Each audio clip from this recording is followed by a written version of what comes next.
I got it. I pull up, I come around, make my rounds, it's my town. You know I got it.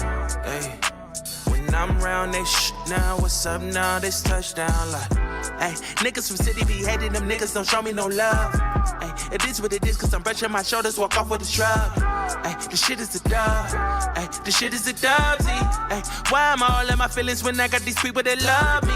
Hey, I cannot feel none you niggas, I only feel one that's above me. Hey, come for me quick and I promise my niggas won't make it get ugly. Hey, the shit is a dub. Hey, the shit is a dubsy. Hey, why am I all in my feelings when I got these people that love me? You know I got it. I pull up, I come around, make my rounds, it's my town. You know I got it. Hey, when I'm round, they now. What's up now? This touchdown.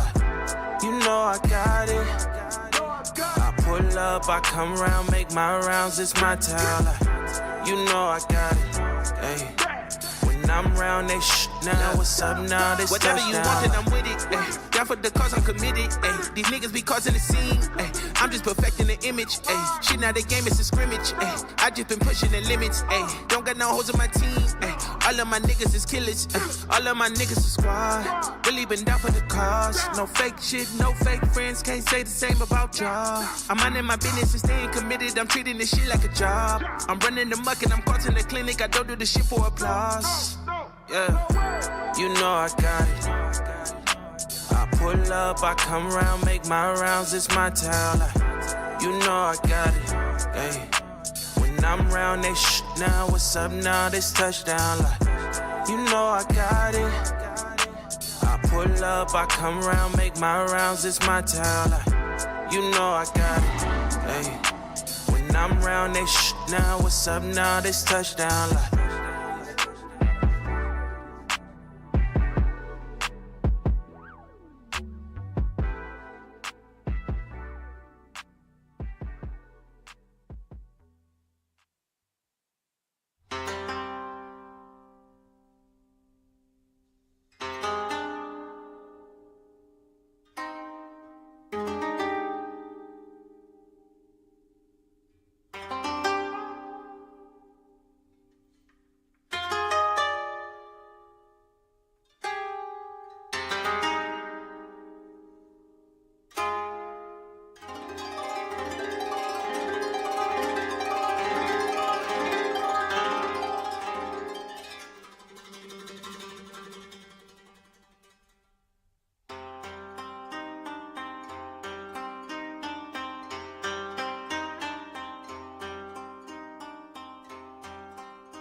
Good evening, friends. Welcome back to Roleplaying Unlimited. What an event we have here for you. You know, they shot a movie once in my hometown.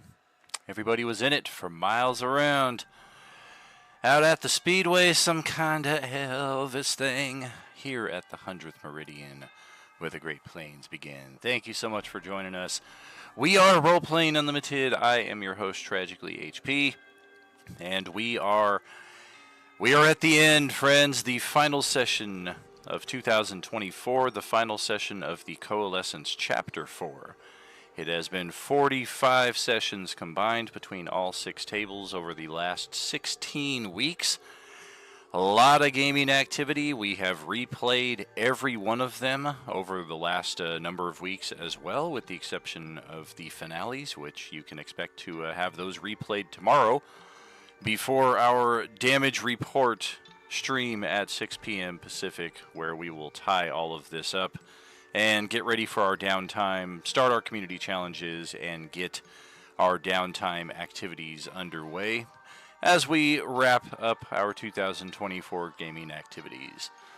What's new, Roo Crew? How y'all doing?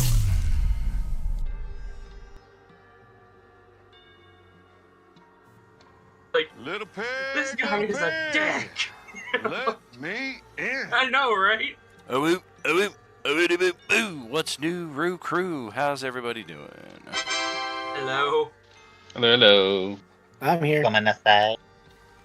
Oh, for goodness sakes. Well, this was a bad time to kick off the stream. Apparently my food is downstairs and they are unable to traverse the landing. So I shall be right back after I grab that. But we'll kick off here in just a second. Okay. No racist comments. Got it.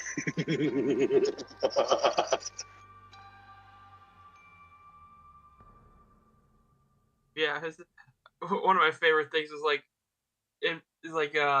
one of my favorite things from that was that my mom was looking at my opponent's player character who was wearing a cowboy hat and sunglasses, and she called him a space cowboy. Meanwhile, I'm wearing the freaking Clive wig, so I look like the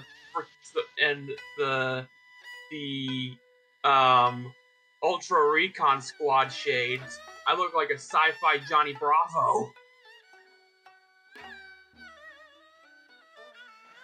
You mean Johnny Bravo? Yeah, I look like Johnny Bravo, but sci-fi, because I'm wearing like sci-fi shades.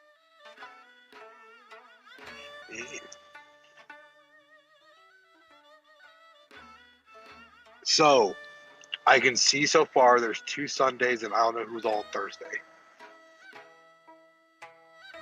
It's a me. And Marcus and Animosity. Hello. Again.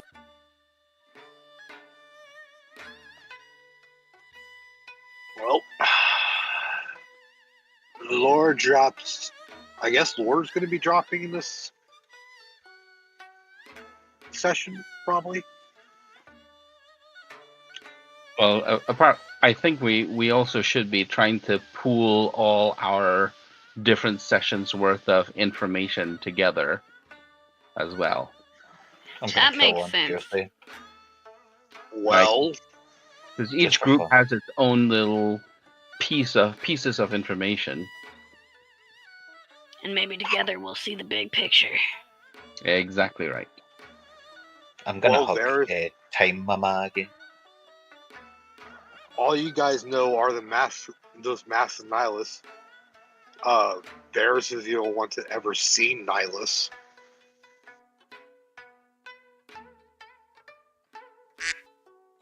Not true, I think maybe Lilith has seen him.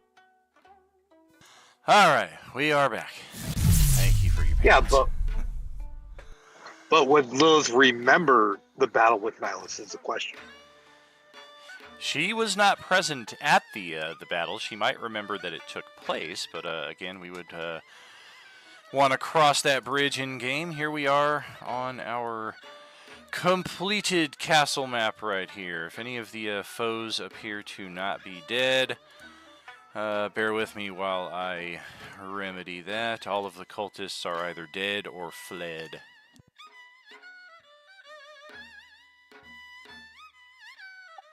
Oh, okay, thank God. Because I was staring down two cultists, like, right in the face. Oh, yep. Sometimes that's one of the glitches we've been having lately is the X that indicates they're dead is appearing under the token as opposed to on top of it. So, long story short, all of the foes have been killed on the entire castle except for this guy. This guy was one of a team of 2 deployed to keep an eye. Yeah, he was deployed to keep an eye on this secret entrance to the underground. And when Katie's character found her way into the secret room here and accessed the underground hatch here, she later came up from this spot, had a brief fight with the 2 guys here, and then went back down. So these 2 guys split up, the other one heading over in this direction with the intent to cover this exit, and I believe it was Tawny Paw who killed him in his tracks right there. It was me.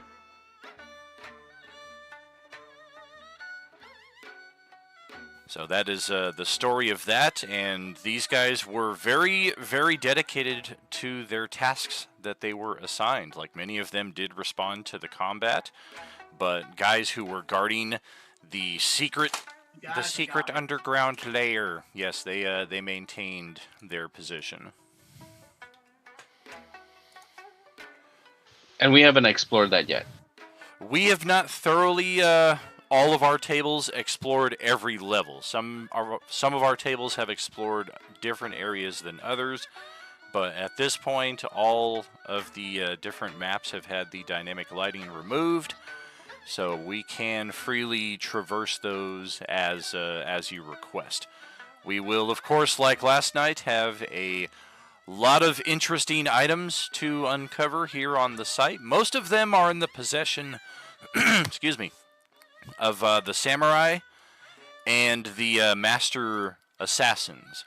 Many of their bodies, I assume, will be looted in the aftermath. Not many, if any, were actually looted in combat itself. So some of these items that I had on these guys are only being discovered tonight. Yeah. Bullshit. Varys has the most awesomest sword ever. That sounds like Arnold fucking Schwarzenegger. Roasts ya. Yeah, we did find one weapon. So Genzo says, I suggest that we secure the castle first. And then after we secure the castle and ensure that we are safe, then we should explore and divvy out any loot. Sounds good. This is one important distinction here. We don't have a whole lot of players currently present, but one of them is controlling a dead character. Beleren was unfortunately assassinated last session, as was Ozzy, but Ozzy was given a Phoenix down and is currently revived at 1 hit point, whereas Beleren is still laying dead. Opie was stabilized, so he is unconscious, but no longer dying at least. Cue the Wilhelm scream. Who has good medicine? Oh yes, and as the time stasis comes back, or actually stops doing what it's been doing, and all of you are kind of caught up in the same moment in time, our Bon John Bovi will need to roll a death save on his appearance, and then we will take it from there to see who, if anyone, is able to help him out. That's a point in his favor, at least. I was worried it was going to be a natural 1. I'll pull some potions of healing out of my cloak and give him one. I have a healer's feat that I can use if you want to keep your consumables. Keep your shoes on. We don't want your feet.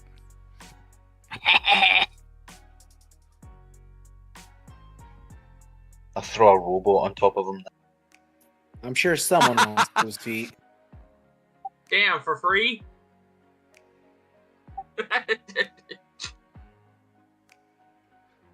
Just got reminded of Pirates of the Caribbean. I saw her ankles. You said a lot more if you would have kept quiet.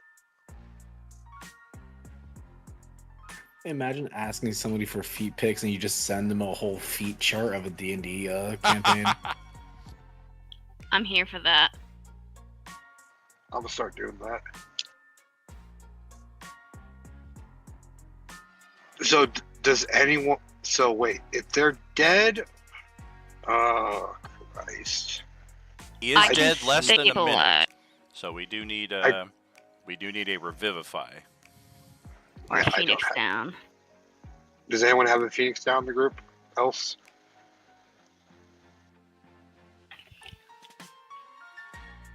I have a Phoenix down. I can use it.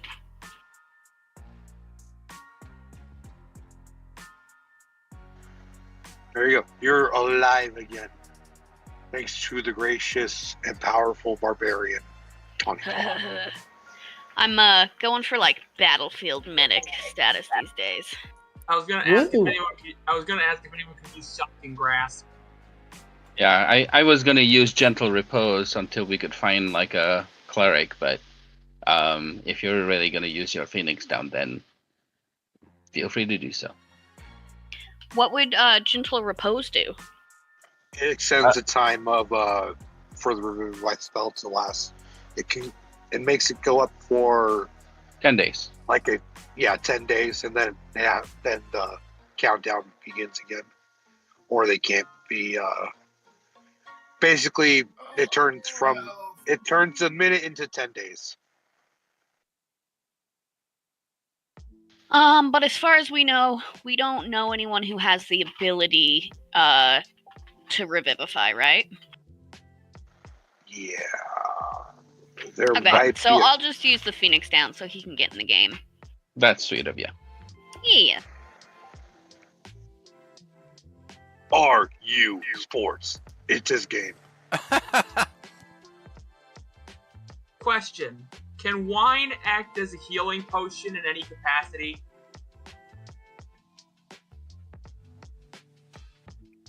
Guess it Maybe depends. for Dionysus. I guess it depends if your character has the alcoholic flaw. Then you find fucking sustenance from that shit. Oh shit! It depends on the soul. Can I try and give some wine to Bon John Bovi? Oh, apparently there's a magic item that converts wine into healing potions. Oh, that's right. There is a mug or something. It's like a dwarven item, I thought. I have alcoholic and ideals. Does that count?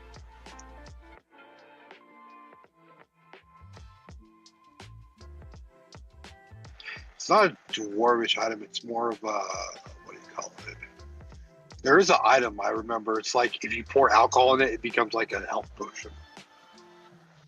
Right. So is everybody okay now? I think we still need to stabilize. Is it Opie?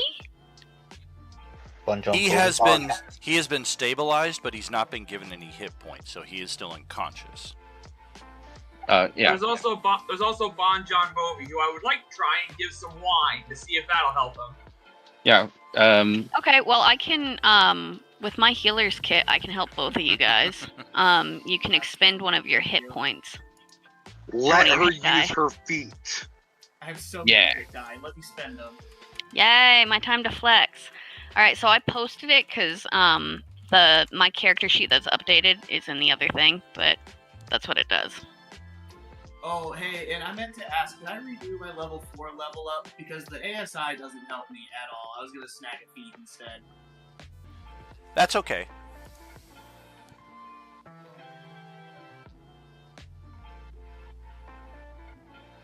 Very cool. Can we summon more Lando? Well, do we need him now? Or Do we want to stuff first? I was going to buy a spell scroll of tongues so we can actually talk to Nobu.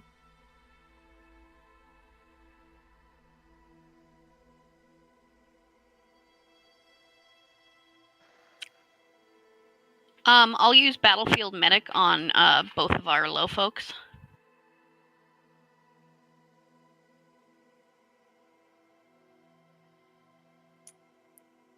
How do that work? Okay, blah, blah, blah. So tell me what your hit die is, or your hit point die, and then I roll that, and you will regain a number equal to that roll plus my proficiency bonus. Okay.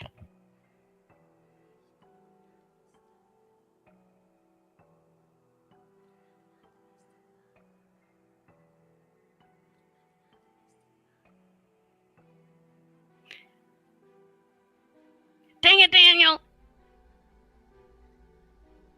Right, it took him an hour to freaking get here with it, and then they couldn't even leave it at the door.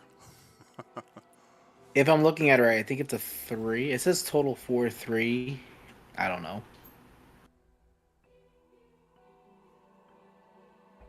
4-3. What? It says total 4, and then underneath it's a 3. Where it says hit dice, D8. Oh, D8? Okay, Yeah. so you roll D8s. Your hit Sweet, dice yeah. is a D8. Oh, perfect. Okay, then the 1d8 that I mistakenly rolled above works for her.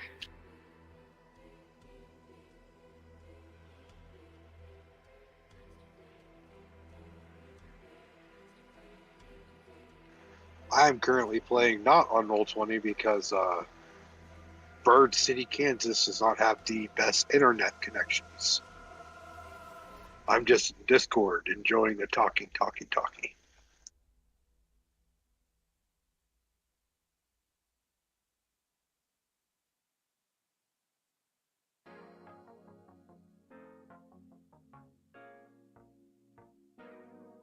Ooh, maybe I can use my tablet to pull up Roll20. Give me a second. I just thought of that.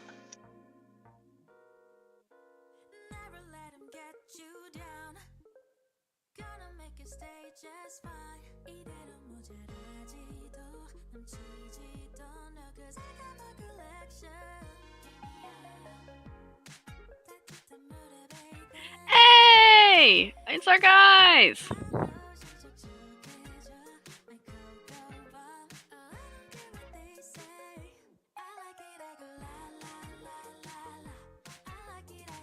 I must say, I'm really feeling Stoner, Pearl, and Rick as the main NPCs.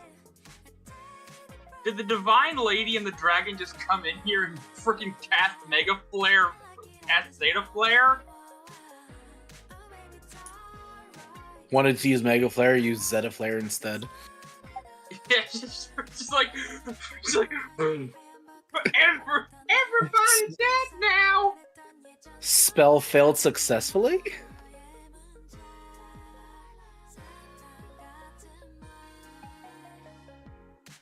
The item of discussion is apparently called the Amulet of the Drunkard. If anybody wants to search that up, Kyrio specifically. Oh, okay. Oh, something's happening That's here. why you were. That's why you were quiet for so long. You were looking up. You were looking up my bullshit. Okay. I wish I could take credit for that. That's Ways all of the Westy. drunken fist. Yeah, I'm stuffing my face here with honey chicken. Draymond Tor, thank you for the follow here on our Twitch channel. Much appreciated, friend. Are you with Yeah! Hey.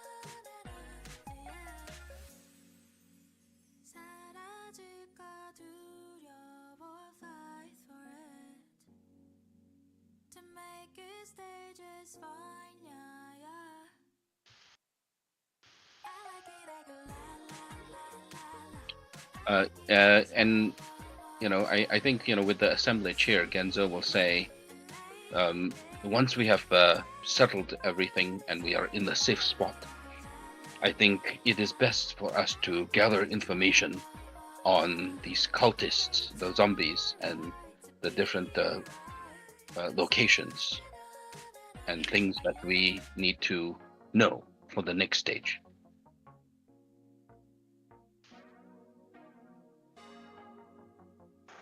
I don't know the cultists, but I know who they serve. Good. Yeah, we will. found one of their creepy masks a few days back. I think there is much to discuss. There are things that we have seen of these cultists. Like, for example, they are healed by holy damage. That's supposed to be a secret. You guys keep talking about it. Damn it. Well, Genzo actually experienced it, right? So, Oh, definitely. I'm just being stupid. all right. And then he says, I wish to gather all of this information so that we all can be better prepared to handle them. They were very difficult foes.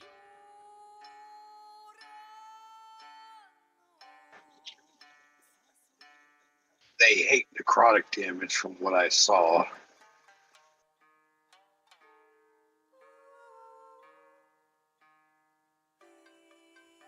We also encountered a pretty tough type of zombie that does a bunch of necrotic damage, so heads up on that.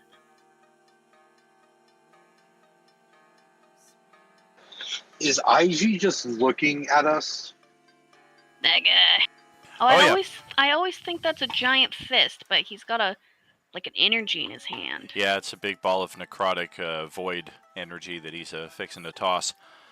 But yes, the Time Mistress and the Demon Dragon are just hovering in place here. Give her a quick hug. Thank you. Yeah, I guess, is it possible for Genzo to, find that particular zombie and then classify it? I guess using maybe Arcana or something like that, just so that we know what that is, if that makes sense.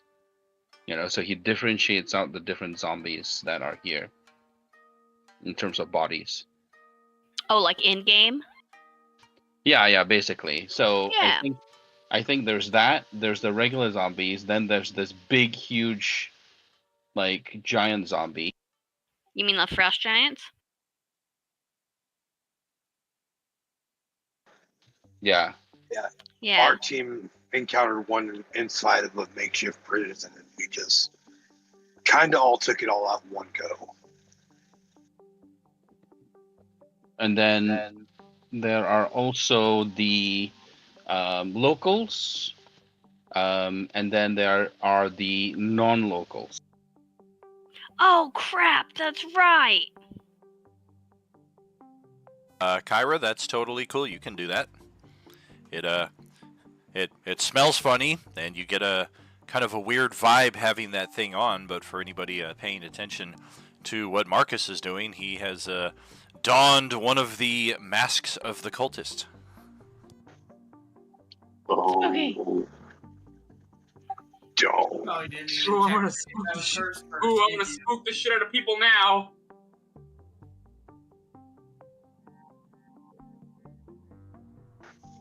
So I was able to log on. Magic on that. I was able to log on to Roll20, but I don't have the Thursday thing up here. So yeah. Does that I think hit? it might be John Bovey, whose audio is coming in really low compared to usual. Or is it Brandon? It killed me. I didn't speak yet. Am I sounding good? Is this louder? That's a little better on both counts there. Yeah, that definitely. Brandon came in loud and clear there for Dave as well. Okay, I'm gonna go find my actual sound splitter so I don't have to yell at my laptop. Nice. I saw the cultist token go over top of my token, and I thought that was DM's way of saying that I now turn into a cultist. I was just like, no, now you look like one of them. He cosplayed. Can I search the cultists? Yes, indeed. 1 second here. Deception. And I'm gonna keep do it it with the end of my greatsword, like I'm kind of afraid to touch their skin. Like you might move a piece of roadkill out of the road. Is this better, worse, or the same? That's about the same. Let me turn you up here on my side. Better, worse, or the same? That's better. Very cool. Got it figured out. Good to go. Beautiful. Okay, so in the general RU Crew table chat, I've posted the game link there, so anybody who's not here currently should be able to access via that.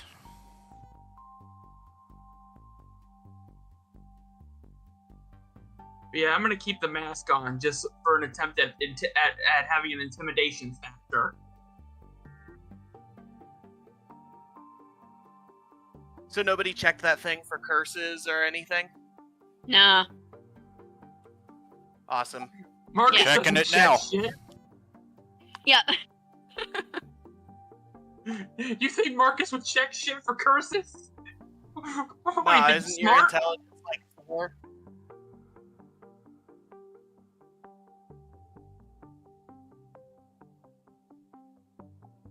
We've established that he is not the sharpest bulb in the crayon box.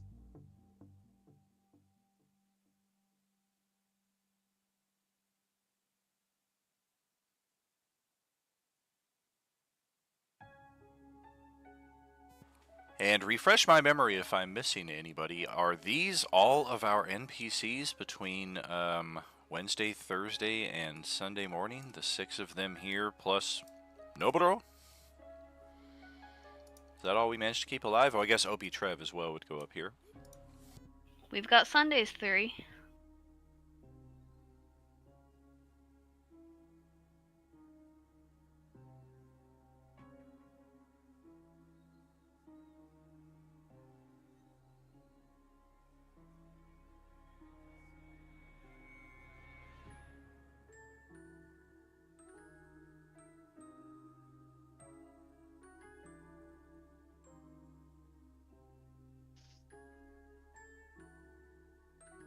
Yes, indeed. If you did not already get a feat from a background, then you are entitled to get an origin feat, one of the 2024 bits that we are working into the cycle here. So excited for that too. The old healer feat sucked. The new healer feat, totally tasty. Nice. Sir, would you mind moving the cultist out from on top of my character so I can eventually move my character, please? Origin feed on Discord for details on the background feeds. Somebody say something about a curse? Ah, son of a bitch. Can I no longer move? Okay. Can I no longer move now? Is that what's going on here? Oh, you're good. Genzo's gonna cast the ritual comprehend languages.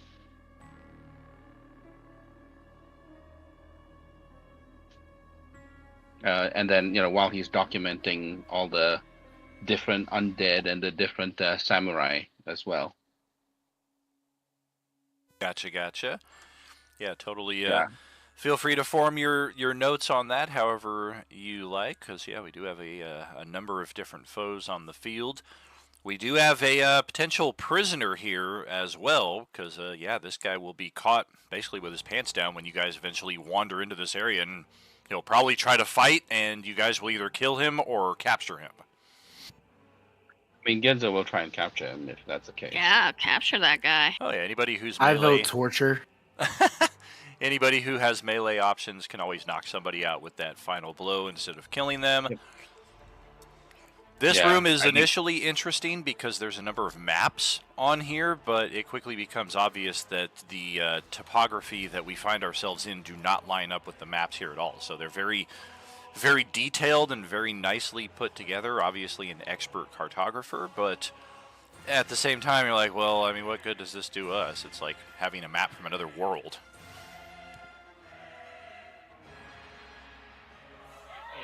Can I do some looting? Let us loot. Oh, of course.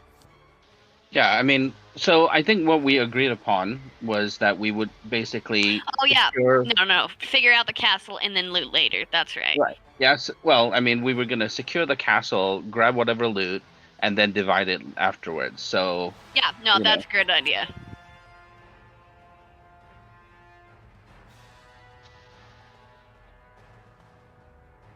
I guess so, Daniel. How how do you want to do this? Well, there is really not much else to secure aside from just, I guess, us navigating to the different maps and seeing what we can see. These are the locations we will find the remaining NPCs who I've already moved up to the ground level. Revolver Rick was down here in the treasure room. He's stealing everything. 100%. Oh yeah, he's definitely like not even making a secret about it. Like he's sorting different ate coins some. out. Yeah, he's sorting different coins out into different different categories and like has different little piles on the floor. And he is all smiles and grins when you guys come in, and he's just kind of like throwing his arms around, almost as if like, look at all the stuff we have. Winston, meanwhile, is still down here at the ladder leading to the secret room, and will not be coerced out of this corner until he is convinced that the danger has passed. I'd like to work on coercing Winston out. All right, that sounds like a persuasion check. Did Can I give her advantage? Can I give her the help action? Is your character persuasive? Are you trained in persuasion, I should say? Never mind.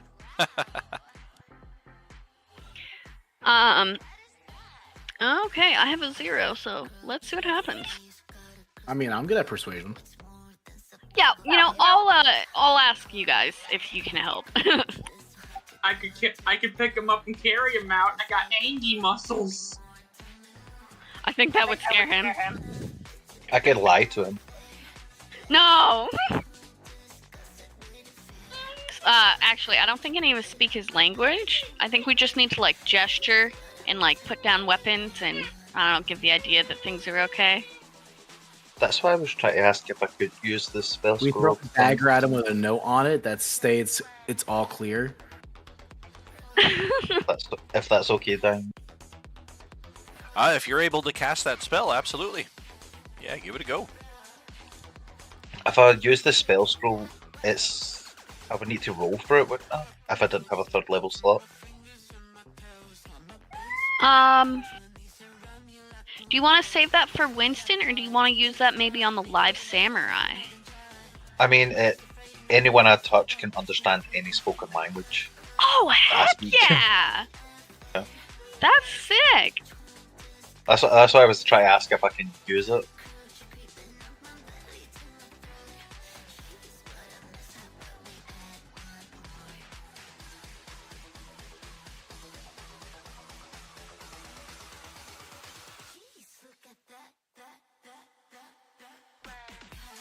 I'm not sure how it works if you don't have the spell slot for it, but you have the scroll. I think it just expends the scroll. Yeah, if it's something that's not in your class, you have to make a roll. If it's a spell, it's not part of your class. I don't have the slot, but I do. Wizards do learn that spell.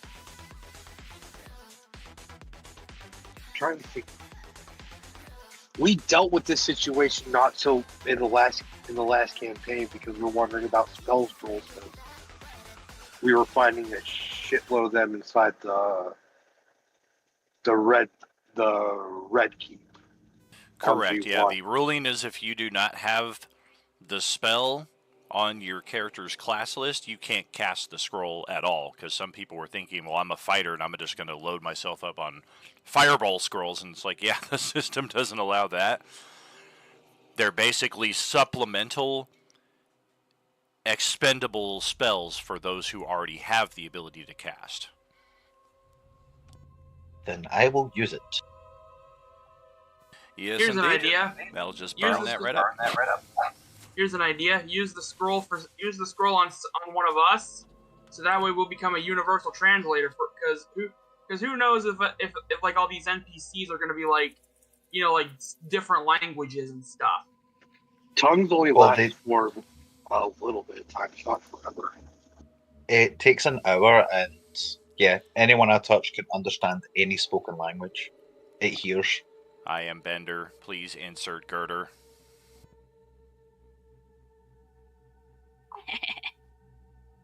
So yeah, I'm gonna just go around and put my hand on people so they can understand everything. Yay! In that case, I'll try to talk to Winston. Go It up doesn't to Thank him work you. and like I that. put my hand on his arm. Oh, I see. Now, any language you speak to Winston, he will understand. Okay. Then I'll just say briefly in common, hi, we're not here to hurt you. We can work on communicating better later. There were some enemies, but we've taken care of them. Now we're going to rest and eat and figure out what's happening and what to do next. Go ahead and roll that persuasion. Is this the first time anyone has spoken to Winston? Yeah, it sure is. I've gestured at him, but he's pretty much just been running with us, but Winston's from our a distance. basketballer, right? Yeah, Hilarious, awesome. he came with Sunday Crew. Does he have his head in the game? Oh my goodness, yes. He has his forehead in the game.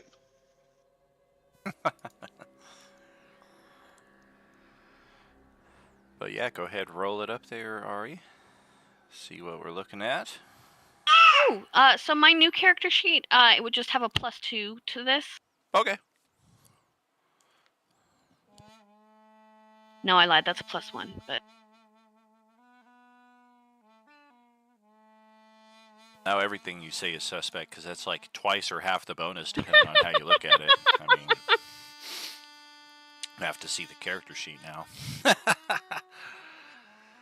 Bing! What's up, everybody? I'm back. I have had my fill of PF Changs, and we will proceed. Okay. Can I yeah, help? that would be a +1. Can I help her? Can I help her with the persuasion by saying that if any more enemies do show up, I'll kick their asses with my and brandish my axe for him? Well, I have three answers to that question. One would be a question of my own. A, are you trained in persuasion and able to offer capable help? B, if not, the way that we're handling these going forward is instead of having everybody jump on board with the help action, we then default to a group check. So the majority of the players in the group need to make the DC.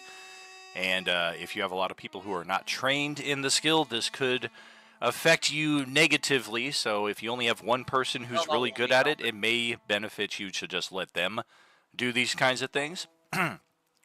And then thirdly, even if you are trained and able to help her, she rolled a pair of 15s, so the best we're going to get is the same number on the other side of the die.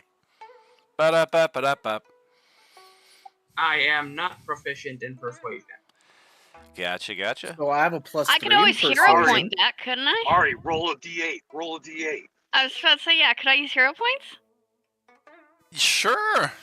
Let's do it. I mean, I'm not going to be using them on battle this month. Yeah. I mean, we're in our final session of the year here, so give it a go. Sorry about that. You're all good there, buddy. Wow. Perfect. Well, Nice.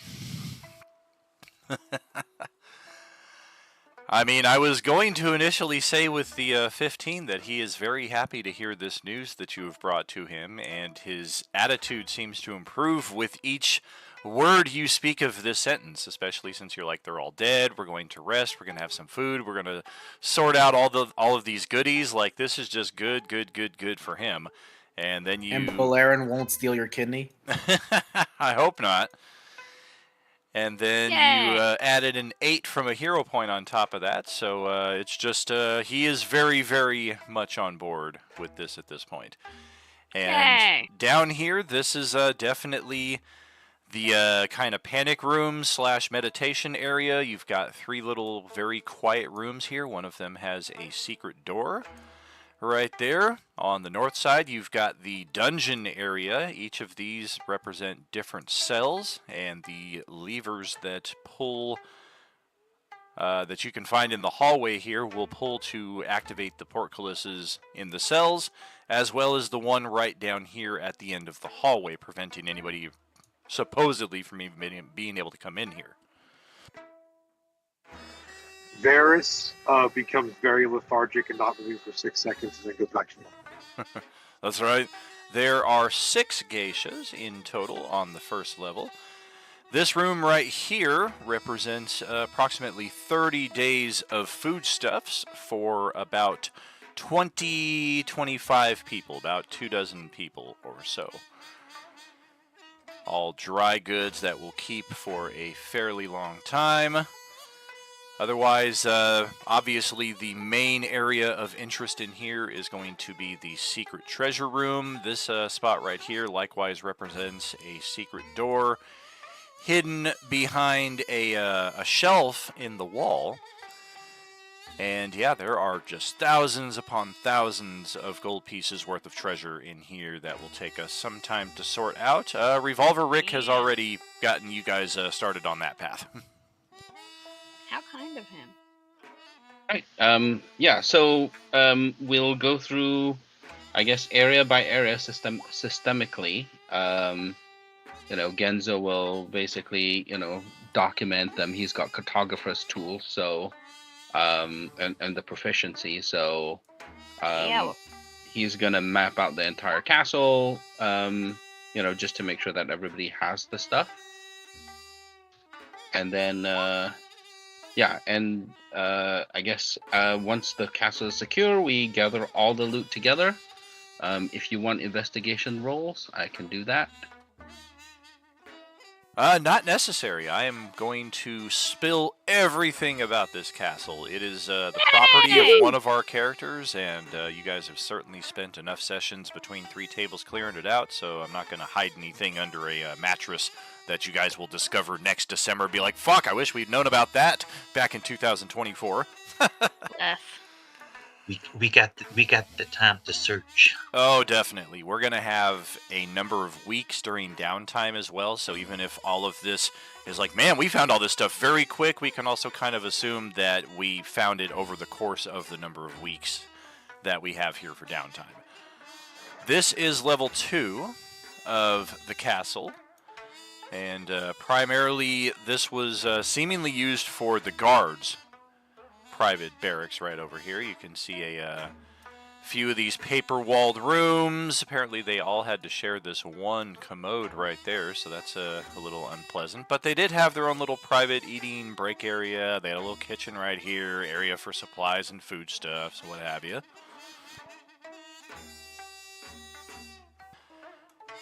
Some of these areas appear a bit more ornate, and while there are large tables set, only one of them appears to have seen recent use based on the pillows that have been laid around it.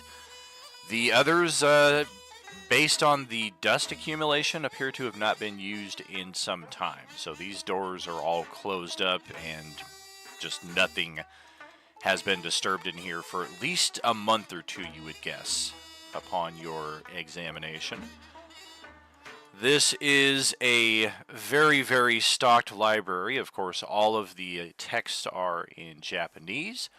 There is a private study further set off of there, as well as a very riveting game of Othello, if anybody wants to pick that up at some point. This is Winston following us through all this? Sure. Can one of you ask him if he understands the language or knows what it is? He definitely does not know Japanese. Yeah, but he could. But could he take an educated guess and say, "Oh, that looks like some Japanese stuff or Chinese or something like that"? Or one of Probably. these things. It'll probably be easier resolved by Noburo, who does speak Japanese. Yeah. I was And gonna say Genzo can read it, so he looks through them, and I think this is pretty much where he's gonna camp out the whole month. Very cool. Yeah, a lot of history books, a lot of poetry, some recipes in here, a lot of personal genealogies and journals. Recipe. Oh yeah, a lot Recipe. of He's lot got of cool that stuff. cook. Yeah, he's got proficiency in cooking. Ooh, very nice. Tempura. Some stuff about a person named Yokozuna, and for some reason Charmander shows up. What? We're in the Alright. the wrong multiverse for that. Yokozuna? Oh, come on. Next area. This is a very, very ornate collection of weapons and full plate samurai armor. Likewise, we have seemingly the remains of some individual right here. We did briefly explore that at one point in time, but upon further detailed exploration, we will find that yes, indeed, the bones of a distant ancestor have been stored inside this ark. The weapons themselves are all, to use an outdated 3E term, mastercraft weapons. They don't have any mechanical benefit for 5E, but they are very ornate and nice to look at. Same thing with the armor that we find here. Quick question: is there a scabbard that the samurai that I looted my sword from? Was there a scabbard he had on it that would fit the sword? There is. Varys would pick that up to have a scabbard so that way he doesn't have to hold the sword all the time. Sure.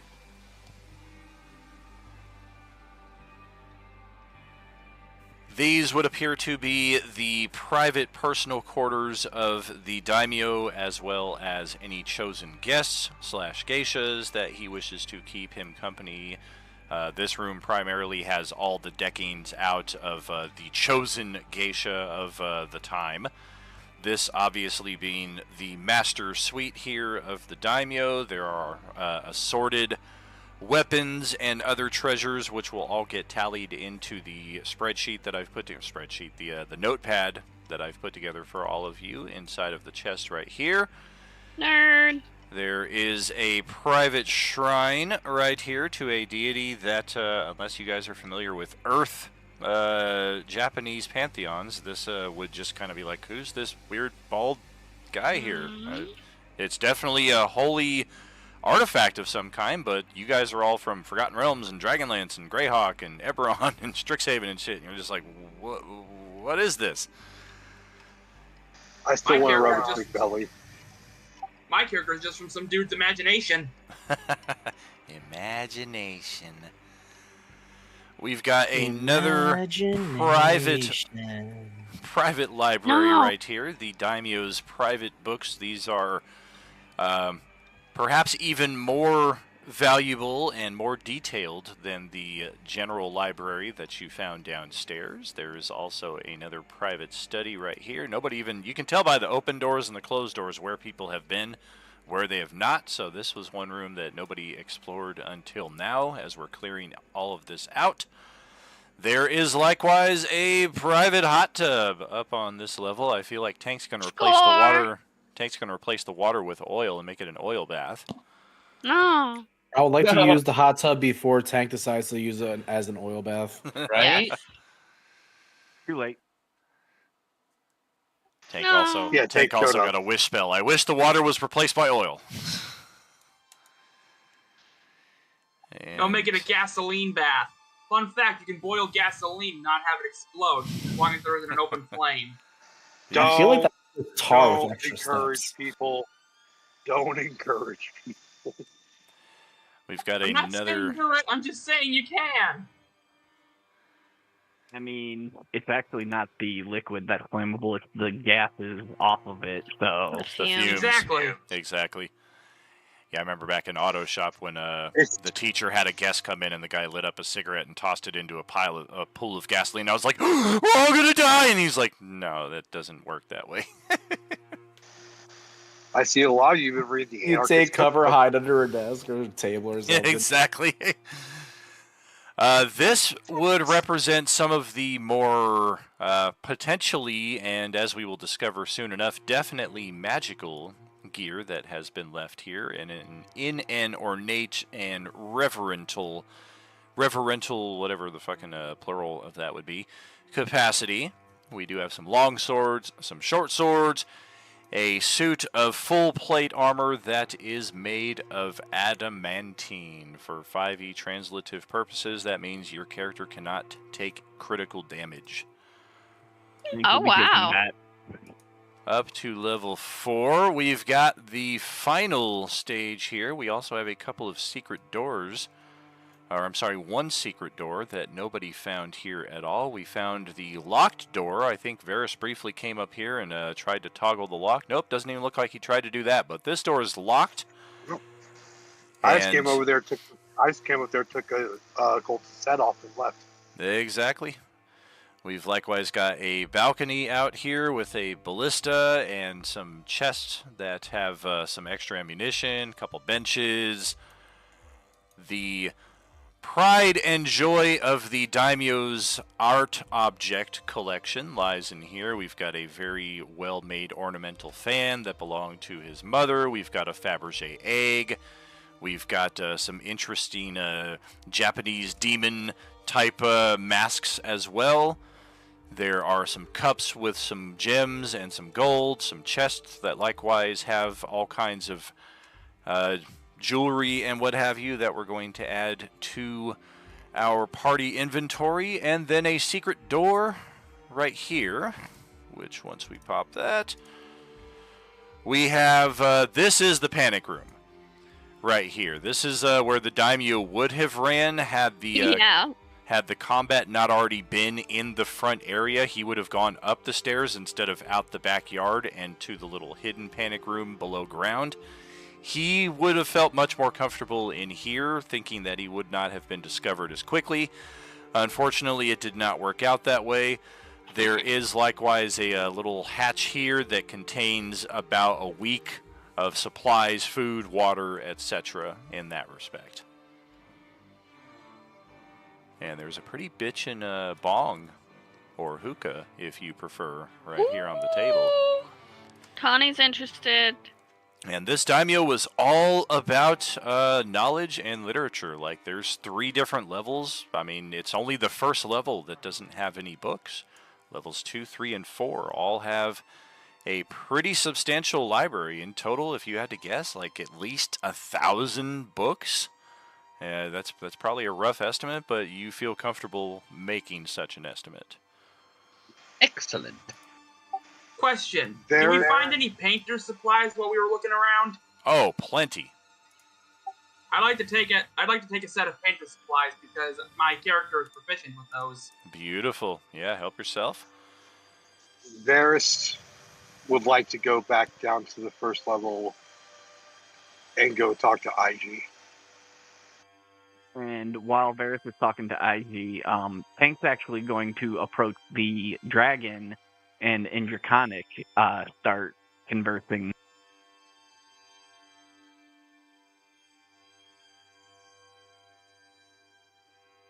Genzo will be taking notes. The dragon does not respond to any attempts to communicate with it. The mistress, however, seems confused at Tank's attempts to communicate. I am over here, if you wish to communicate, and you need not use such an antiquated tongue. Yeah.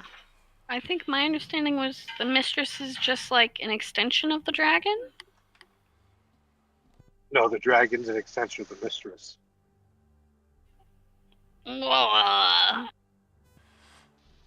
Why don't we ask them? Yeah, there we go. Let's find out what's going on with them. So, mistress, if you are speaking for both yourself and this dragon, what is this dragon? We can see it, but it's very obviously not corporeal. Incorporeal.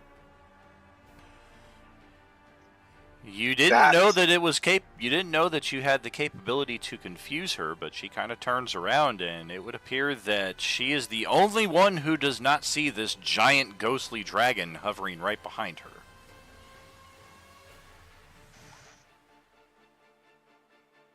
IG, what happened at the battle with Nihilus?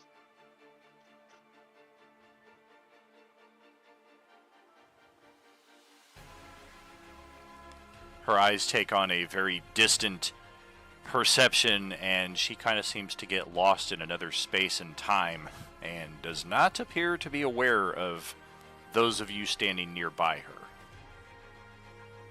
Can I make an Arcana check to see if I can figure out, like, the origins of this dragon or anything along those lines? Sure.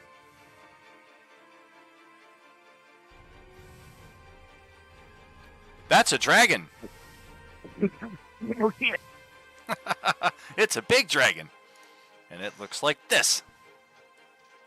And will say, that's the demon dragon. It was a time dragon that was living in between time. He helped the people against the battle against Nihilus, or was supposed to. Can I roll a history check to see if I know anything about the dragon as well? Sure.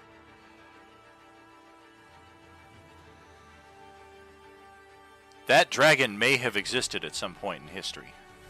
You think. But you're not sure.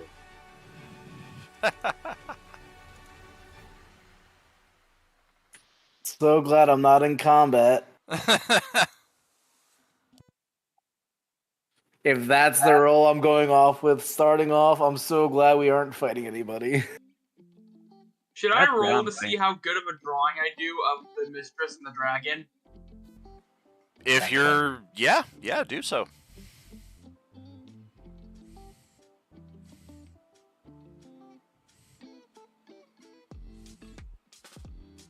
If you drag the painter's supplies onto your character sheet, it should populate below your skills with a tool proficiency, which you can then click and use whichever attribute you feel is relevant to the task you're performing.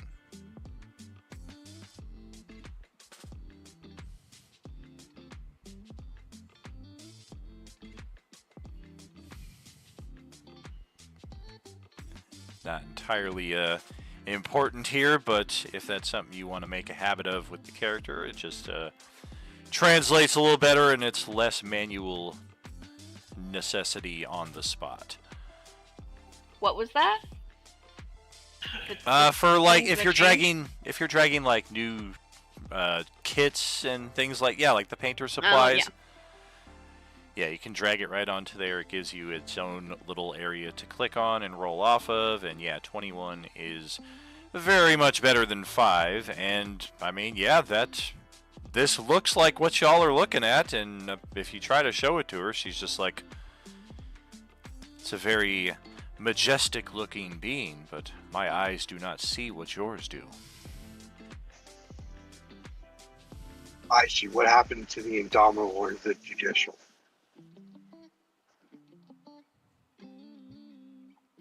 I am not certain they still exist. I am not certain where this place is in existence to that. From what I could tell so far, part of it's Waterdeep, but it's confused with a different time and a different land. We found books in a language I've never seen or heard of before. Yes, this entire place had no connection to the events transpiring on Lorth. Mistress, who are you? She's I Ivy. don't- She'll remember. I don't know She how was to answer. Ivy. I am Ig. Ig is an entity that exists in many places at many times at the same time. I am not certain which Ig I am, or if I am a new creation spawned by, and that is where her eyes kind of take on that distant perception again, and it's like, all right, is she still here with us? Hello, hello. She was at the final battle with everybody else, but she didn't have the demon dragon attached to her. Maybe she fell during the battle.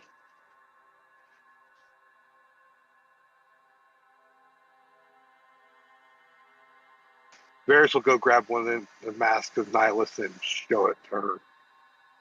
All Maybe of the the dragons bodies, and guardians are her. all of the cultist bodies, I mean, there are no bodies left. They all dissipated. The spirits went screaming out into the Sith void. But the robes, the masks, and the lightsabers still remain. So anybody who is looting any of Dibs the on a bodies, lightsaber. yeah, anybody who's looting any of the cultists, we will find all of those objects. Not identical. Each of them has their own flavor of lightsaber. Most of them are made out of wood. One of them has some kind of strange, almost like gravelly texture iron to their saber. And then one of them, much like we encountered on Monday night, has a Rancor's tooth as a lightsaber hilt. Ooh. And one of Which one them, did I pick up? and this is something we did not cover last night during the Orange Enemir finale, but this would have been the case then as well. One of the cultists is carrying one half of a pair of sending stones. I'm immediately going to grab that because I would recognize that and Sure. see if I can't talk to whoever is on the other side of it. How do you attempt to initiate communication? You're like, Breaker 420, this is Smokey 69. Oh, Copy over.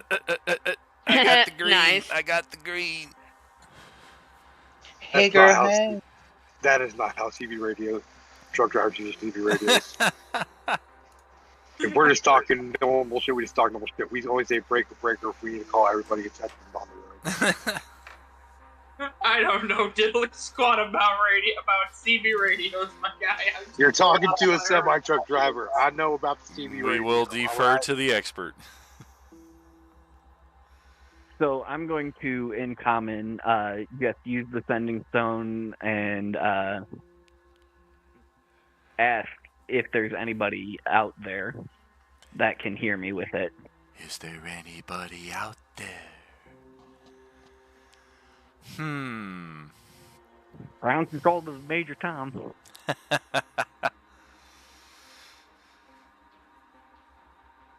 Who is this? Well, that's the only use for that for the day.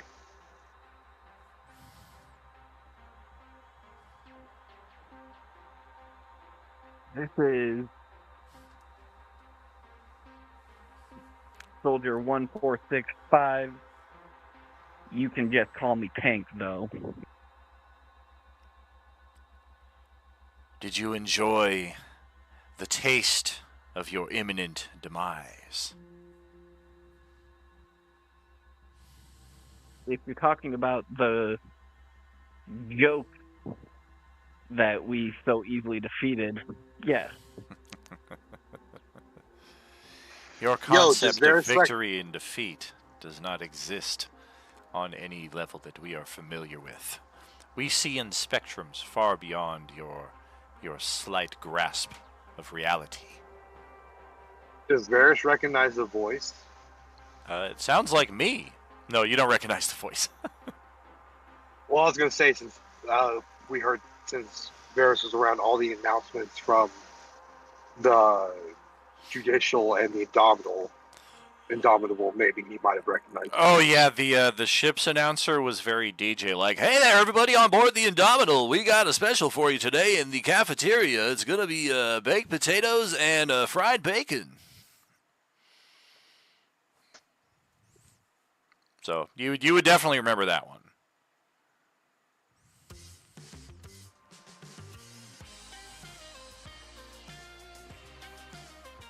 But I would show IG one of the masks of the Cult of Nihilist, basically, to see if it sparks something. That is the mask of the Destroyer, the Unraveler, the one who would see all life extinguished. But you don't remember facing him. Yeah, you seem to have caught her in that that time loop again. It seems that every time you ask her about it, she will disappear elsewhere. I suggest that if you want to have more information, refrain from asking her the same thing over and over again. Nice. Well, the only information that she possibly could have access to, she probably can't remember. But why is this important? Should we not be asking her what her purpose is here and what she knows about why all of this is happening? She is a major player. She has much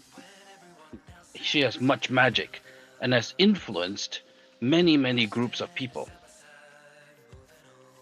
We should ask her that. She wasn't even sure how she was created this time around. What I do know is that none of this connects properly. I feel as though I just said this, but to a different group of people. It is like two halves of a recipe that do not go together. It is one half of a traditional English trifle mixed with one half of a shepherd's pie.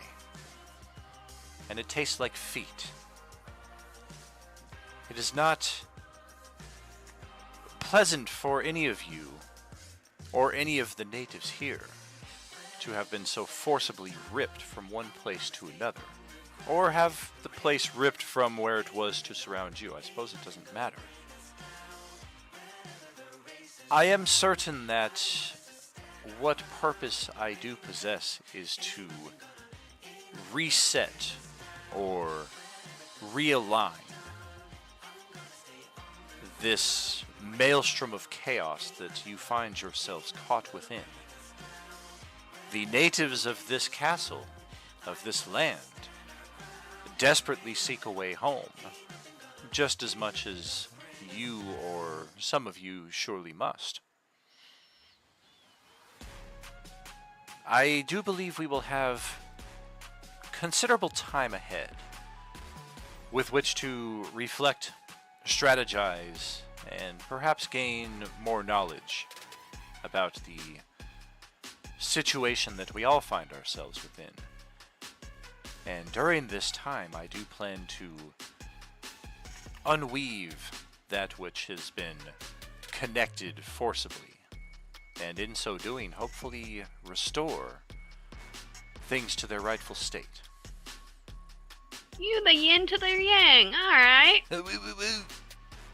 As far as the lightsabers go, you're able to grab them. They are very cold to the touch. The most curious thing about them is, unlike your traditional lightsabers that you're used to seeing in the movies, there's no obvious mechanism for how to turn it on. There's no button. There's no assembly even. Like, there's not built in the traditional way, like you could kind of unscrew it or what have you. Like, it's very much just like, okay, this is a hilt for... I saw the necrotic energy coming out of this, but how do you make it... Eldritch Knight, can I attune to one, make it like my bonded weapon or whatever, and turn it on? It will take a 1 hour short rest to try to attune to one, but that is something we can certainly try. I think that's the plan. I'm going to cast Identify on mine.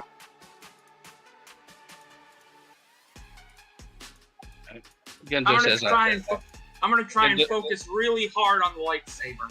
How many are there? I guess we gotta count the cultist bodies. I got 4. There's one upstairs for 5. There's one downstairs for 6. So I believe that's all of them, yeah. 6 masks, 6 sabers, and 6 pairs of robes. So during combat, I took the one that I'm actually next to. I took his hilt. So that would be the one that I already grabbed. I cast Identify on it to see if I can figure out how to use it. All right. Genzo also has Identify, so he'll help with identifying any of these magic items. Very cool. Yeah, as far as the dark sabers go, the only bit that you're able to identify is that they can only be attuned by one of evil alignment. Damn it. Any additional information to be found about these are locked behind that evil alignment paywall. I'm still gonna keep mine just to have it as like a feeding stick. Sure. It does For the math, when thrown, right? Are the masks brittle, or do they just seem like just regular masks, or are they brittle? They're not they're not like fragile, like you got to take care of them. They're not made of like origami, but they can definitely be broken pretty easily, like with one standard weapon attack. I'm gonna throw the mask against the wall, see if it breaks. It bounces and comes back and hits you on the face and sticks to your face, and you are now nihilist. No, yeah, it breaks. That's like the Jim Carrey movie, The Mask. And this was one little bit that I wanted to touch on, because Ozzy was dead, and I think Varys took his broom and put it in his bag of holding. So Varys stole my broom? That's what I took from it. I don't know that he necessarily knew it was yours. He just kind of came into the area and was like, hey, there's a floating broom here. I'll take it. Oh, yeah. Yeah. Quick question. Can I have it back? But yeah, when I'll Ozzy's the like, broom out of has the anybody bag. seen my broom? I don't even ask, I just say, Vamonos! It's in my bag of holding. I can't hear you. Exactly. Quick question. What would I type into the compendium for the lightsaber? Nothing at all. I would just write Darksaber, Nihilist Darksaber more specifically, on your inventory. There's no point in putting it in the attack block because there's no attack with it. Unless if you are going to try to like hit people with just the hilt, I would say the closest translation for that would be a club. Okay. Are you missing something over there? You keep saying Vamonos.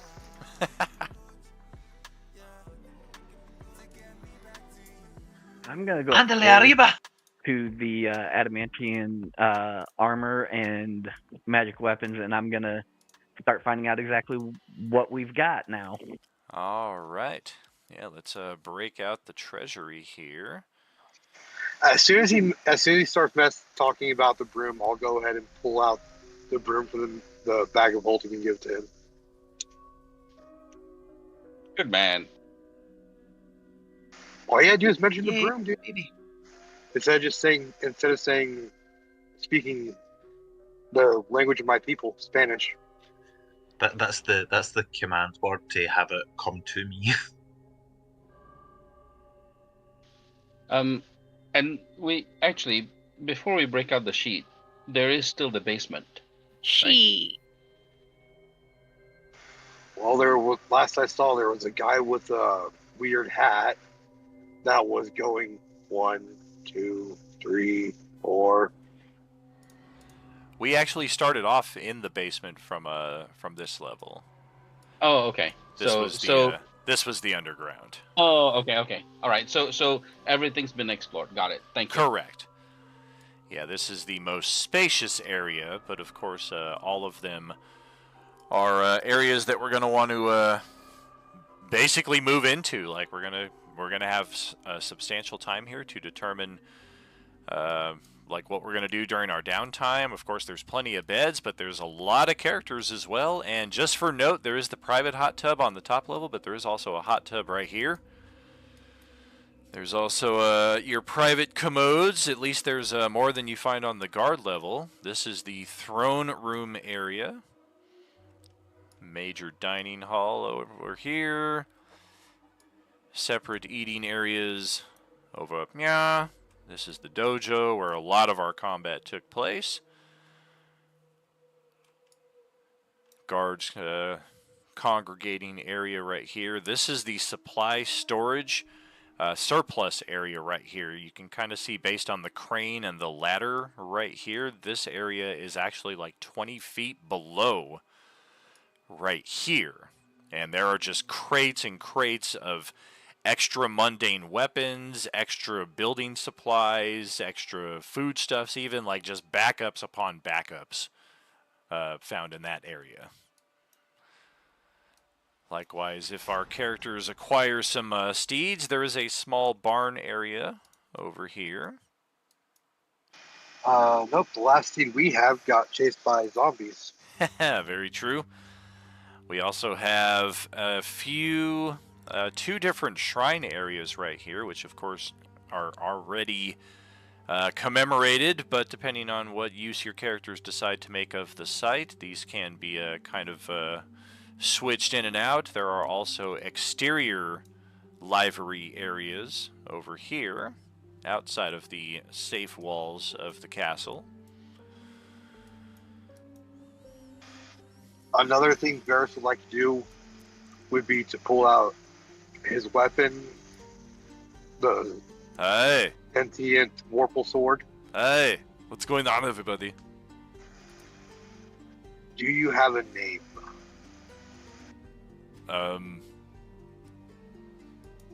The famous comedian. Call me on. The famous comedian. That's right. Puppy. Yeah, I'm not going to tell you just yet. I'm going to let you stew on this for a while and sit in anxiety, because that's kind of what mood I'm in right now. You're going to hate this fucking sword, dude. You're going to hate this fucking sword. You're going to make me hate the sword? It's always been the plan. We just haven't had the opportunity. It's been combat, combat, combat, and he kicks ass in combat. That's right. I'm the most badass blade that's ever been existed.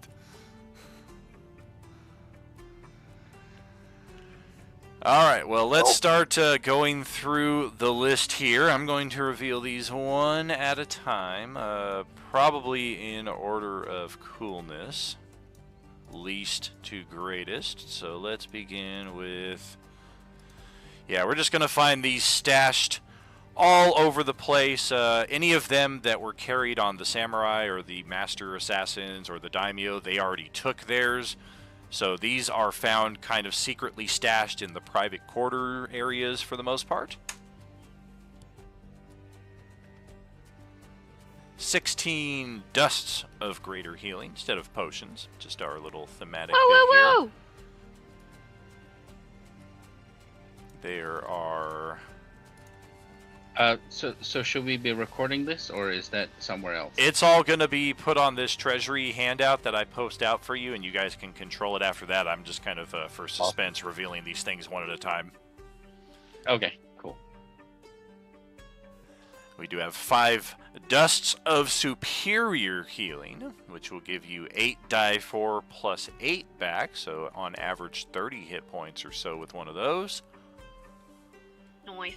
For any of you melee type characters who are not yet in possession of the most base magical weapons, we've got 3 + 1 katanas, we've got 2 + 1 wakazashis. I love the way you say that. One of those katanas. Such a cool word.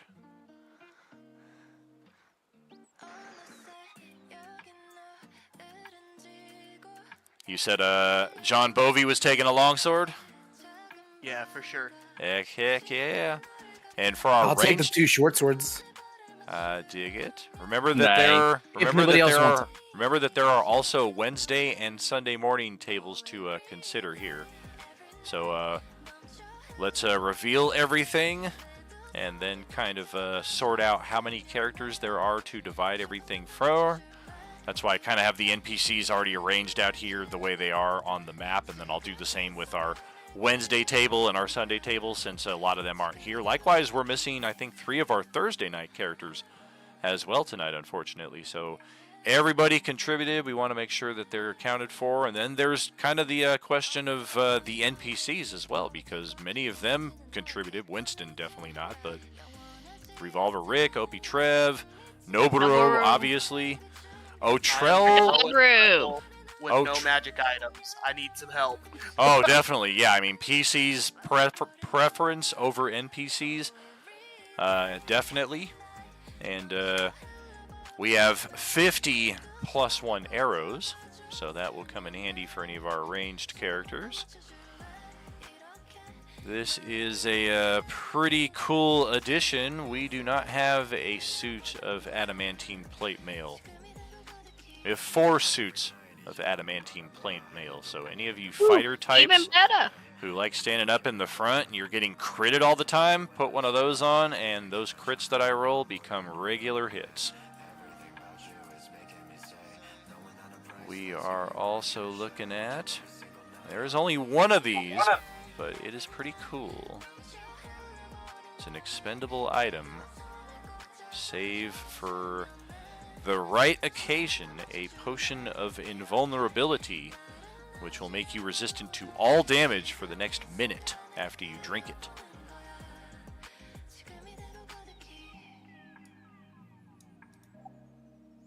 I'm gonna yoink the potion of invulnerability.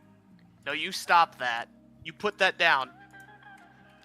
None of us are yoinking right now. I am bulletproof! We have a pair of magical gloves right here. I think anybody can attune to these. Gloves of missile snaring will definitely help if you're getting pelted with long-range attacks. At least once around, you'll be able to mitigate some of that damage.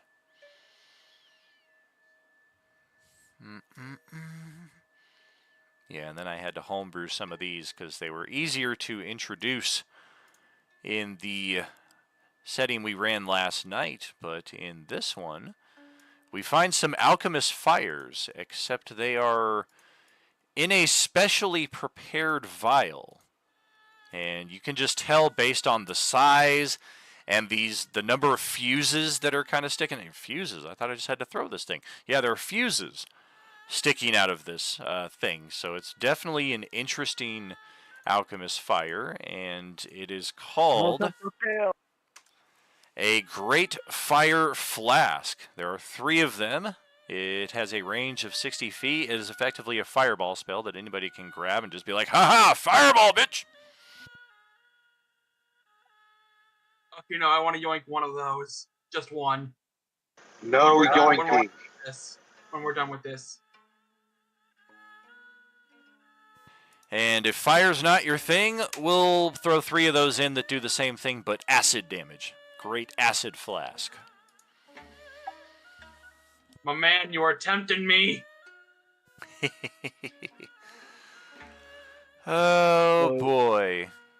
As the owner of the of the keep, I'm going to recruit someone from each table who is responsible to help divvy out items in a fair manner. Revolver Rick will volunteer as tribute.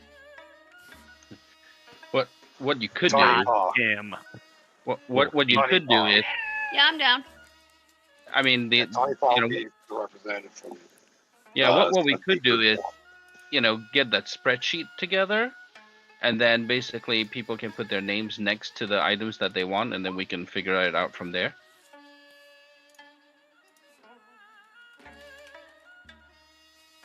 I like that idea.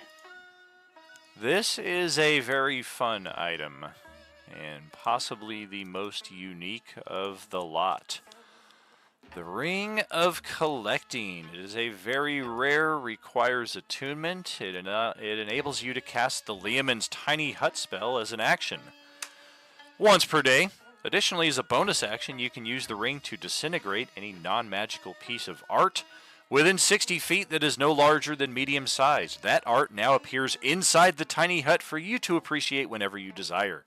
If you try to remove this art from the tiny hut, it vanishes forever. You can steadily improve this space, but only by denying such beauty to the rest of the world. For every 1,000 gold pieces of art acquired, the tiny hut increases in size by adding another foot to its radius and lasts 1 additional hour. Artsy puff, nice. You are sure you want to put action casting Leomund's tiny hut into the game? You're sure. It's in the game. Holy shit, you know what you can do with this? I can dispel it. I can counterspell it, but it can also be used pretty cool in other respects as well. It is definitely this is one of the items that was in the daimyo's personal chamber. Holy shit, I love this thing.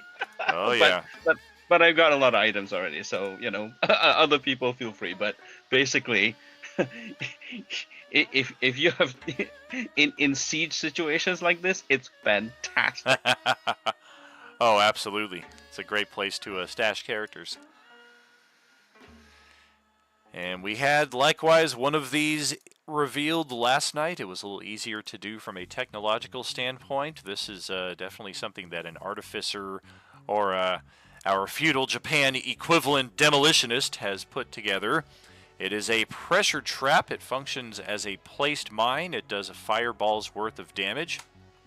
Radiant damage. There's only one. Make more.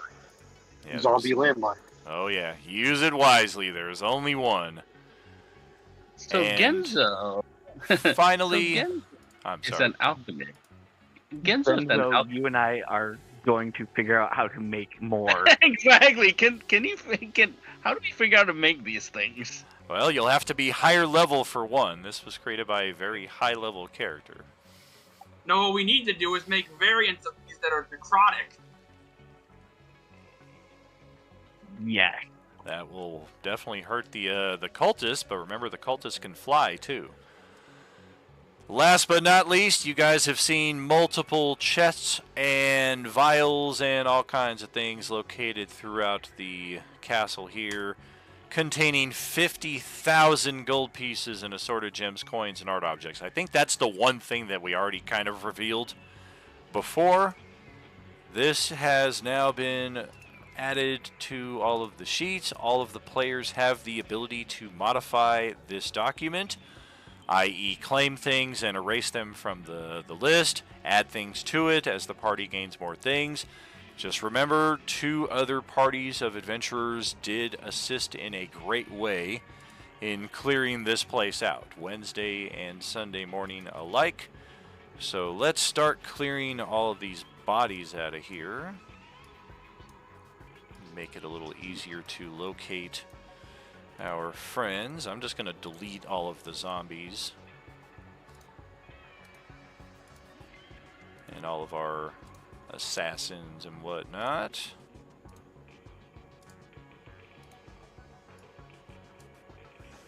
I was saying, coordinate with the other tables and stuff, and then when it comes to divvying it out, like figuring out, making sure we get whatever we get, stuff like that, Faux show. The way that the tables handled it last night, because they were very much in the same exact space where there was most of the Tuesday table was there, but then only like one person from Monday, one person from Sunday night.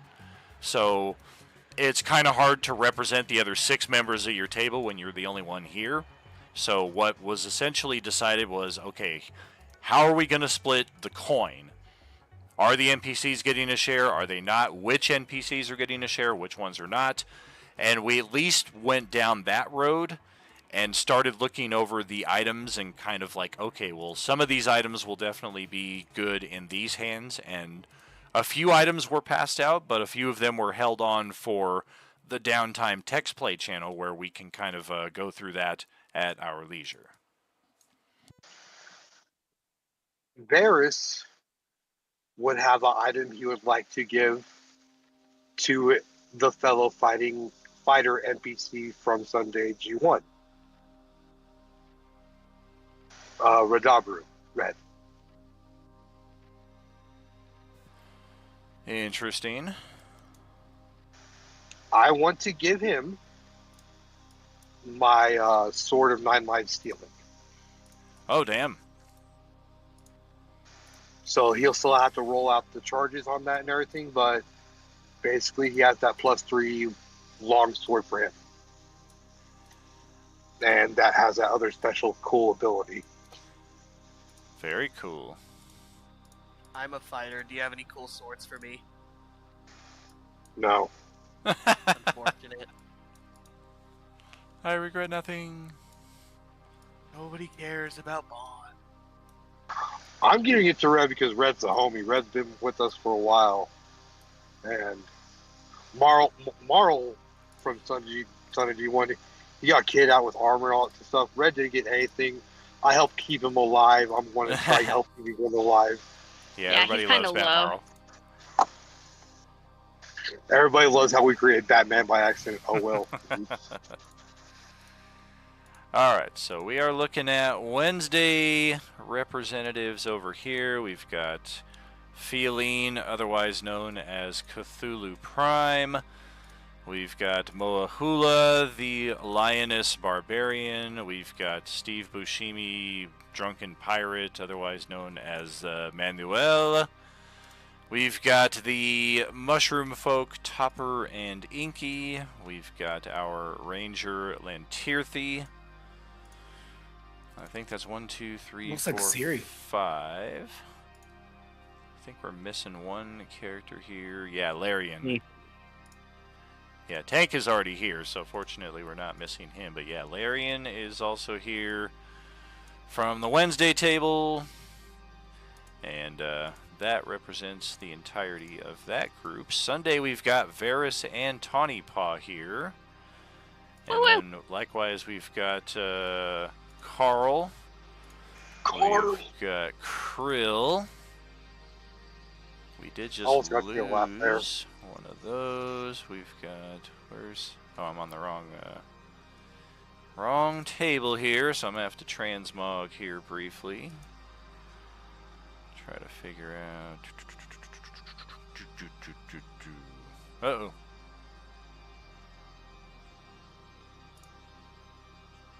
There we go. Yeah, who else goes here for this table? Elaric, yes. Elaric, Fenrix, Sahar. And there is...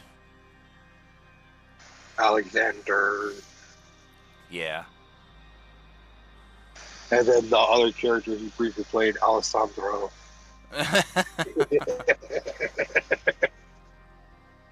Okay. Marl, Lovelar, Lucy, Lenny, those are all Sunday night. Kubrick, he got killed. R.I.P.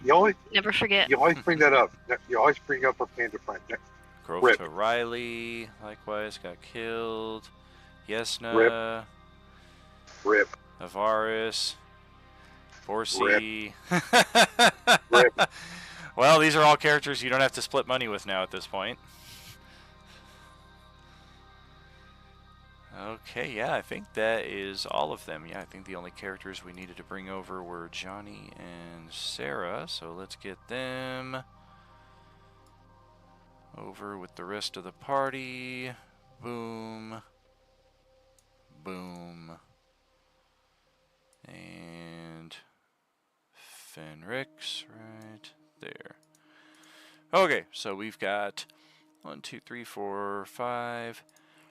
Yeah, basically we got 7 players at each table here, plus a handful of NPCs. Noboru, his work speaks for itself. He not only helped Wednesday and Thursday clear the initial castle that was later rampaged by the Tarrasque. Hey, what the hell happened to that thing, by the way? I didn't forget about it. Hope you didn't. Noborough's work pretty much speaks for itself. Winston's work likewise speaks for itself, or his lack thereof. Otrell, however, is very much faded into the background at this point. He was one of the first characters present in text play before we even had our first session. But because the Thursday table began with like 15 or 20 low-level NPCs, the equivalent, just like Sunday morning did, you guys had that family with you. Thursday just had like 5 families equivalent with them. They opted to leave those people behind at the starting location, and Otrell, the level 1 rogue, was left to care for all of these people. Most of them survived and will make their way here to the castle during our downtime, including Otrell, who at this point is at least level 2, if not level 3. So his work is not as obvious, but he did do some work off stage left where he was left by the Thursday crew. Lilith, likewise, she is a former party member from the Thursday table from last campaign. She was encountered in the very first pagoda and has really just kind of been lingering in the background as an observer. She has not helped kill any zombies. She has not been targeted by any attacks. Marl, I mean, he has been pretty amazing consistently. From his status as a non-heroic 12-year-old boy to his now level 2 status as Batmarl. He has, however, already been decked out with offense and defense, so take that into consideration with how you want to approach any potential split with him. Radabru has a very cool, unique weapon and a unique shield that he can use for shield bashing. He was likewise just gifted a very rare magic item, so likewise take that into account with any split with him. Revolver Rick has been involved since the first session with Thursday Crew. He was also unfortunately assassinated by one of our party members on his debut, Blaren, and since then has been... You don't need to bring that up. Yeah, exactly. It's just a footnote. It's not like I have his kidney in my backpack or anything. Oh, is that where that went? I was looking for that thing. Likewise, Revolver Rick has been in the front lines for most of this combat in both, actually all 3 of the locations that the Thursday table has been at. And his partner, Opie Trev, the Elf Ranger Rogue, likewise from Thursday table, has been involved in all of the battles that we have faced here on the Thursday table. So Wednesday's NPC primarily has been Noboru. They didn't really meet anybody else. Thursday, it's been these 2 guys. There used to be a monk named Ru Odonastru. That guy unfortunately got killed like session 3, so he's no longer with us. Lilith is likewise part of Thursday, but has not really been a contributor. Thursday would also technically include Otrell. That's kind of up to you guys to decide how you want to do that. As far as Sunday's concerned, both of their NPCs have already gained some items and treasure. Winston has gained nothing, and that's up to you guys to address as you will. Now that we have all the items in hand and all of our players on the field, you guys can take our halftime break here to start looking over all of that stuff. And we will address party splits as much as you guys want to cover that on the other side of that. Are you with us? Yep. Alright, catch you after the break. Yep. Yeah, I think, Genzo, once, as people are clearing out the bodies, he'll get into the kitchen and start preparing like a big meal for everybody to eat around, and then, maybe we can start the discussion around, a bunch of different things then, because he's got questions to ask everyone. Yeah, and so while doing that, just so that we have a reason to know what everything is, Hank will have gone through and looked at all the items we found and identified everything that he could. Nice. Gotta have an in-game reason for knowing what everything is.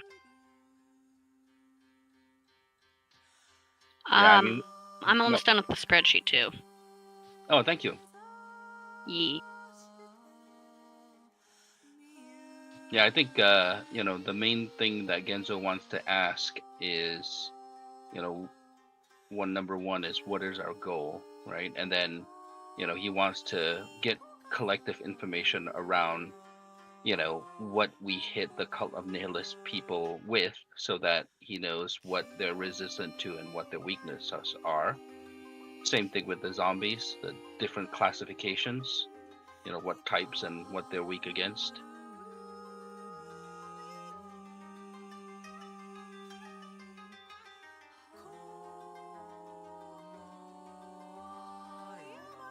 Marcus is gonna suggest is like we fight fire with fire, or in this case, fight death with death.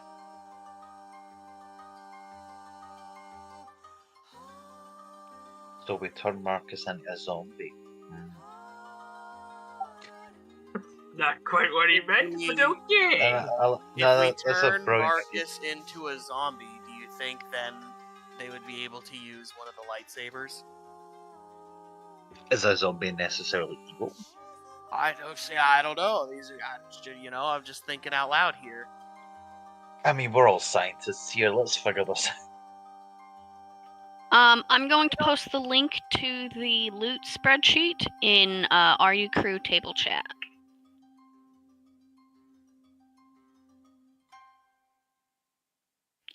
We might just want to make sure that the folks that aren't here from our tables know about this. Maybe I can tag them.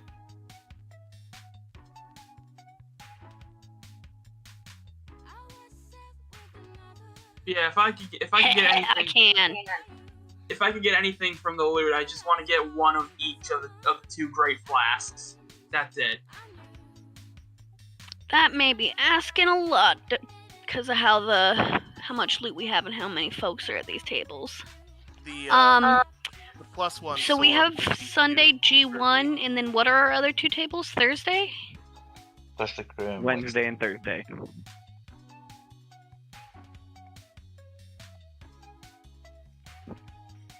Sweet, okay.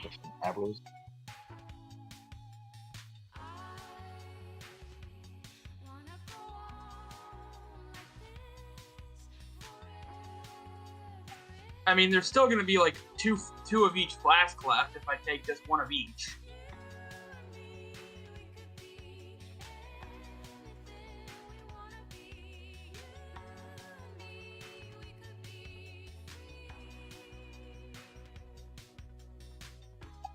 Sorry.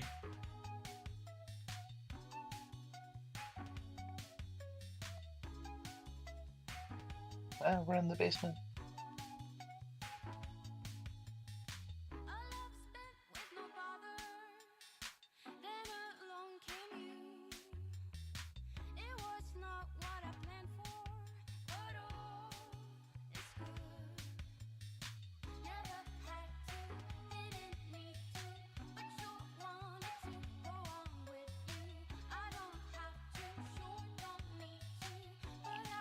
Who kind of wants to take up, like after folks fill out the loot document, like making sure that folks are figuring out who gets what?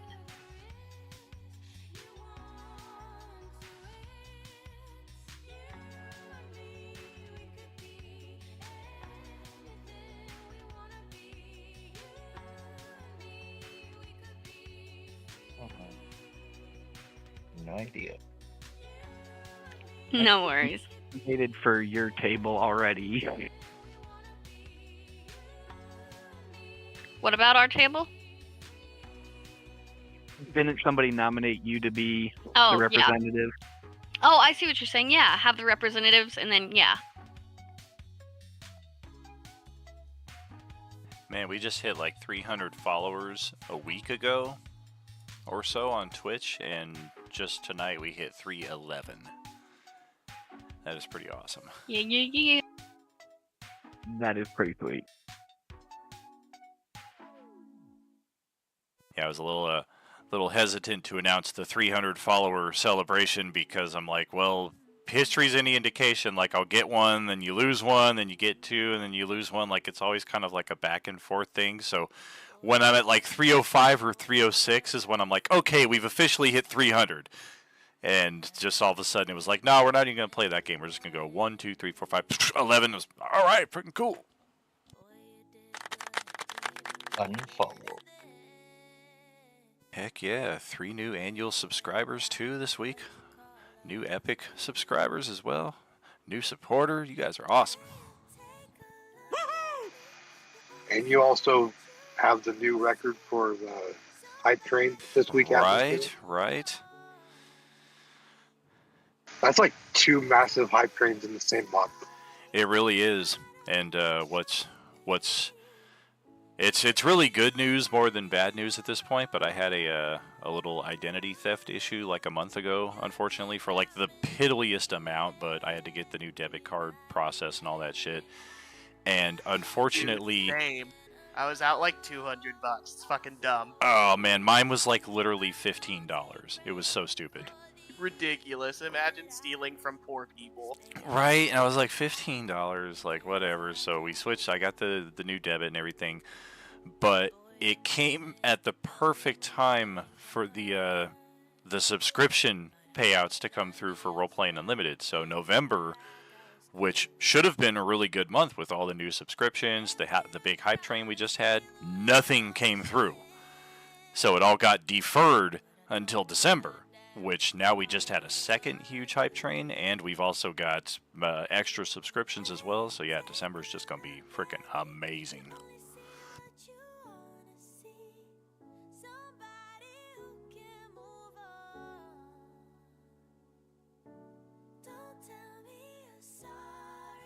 Yeah, it was like some weird Sunshine Photo Innovations or something was the charge on my card. I was like, what is this? I don't know who you are.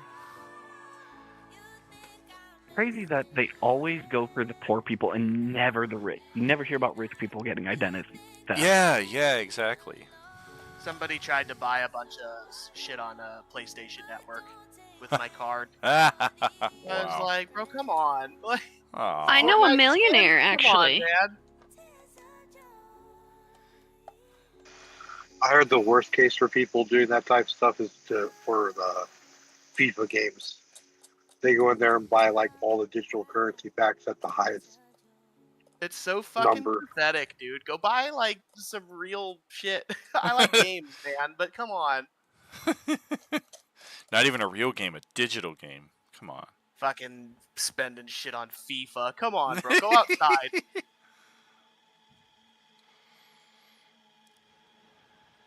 Like, at that point, use the money to go buy, like, some Rolexes that you Soccer can balls, pawn. maybe?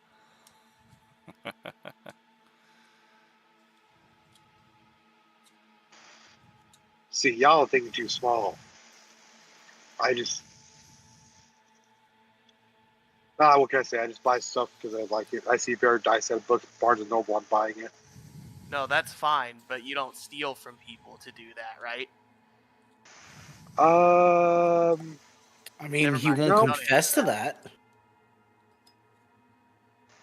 The only thing I ever stole was a 50-cent Salt Lick jar at a water park in New I'll allow Mexico. it. You stole from 50 Cent?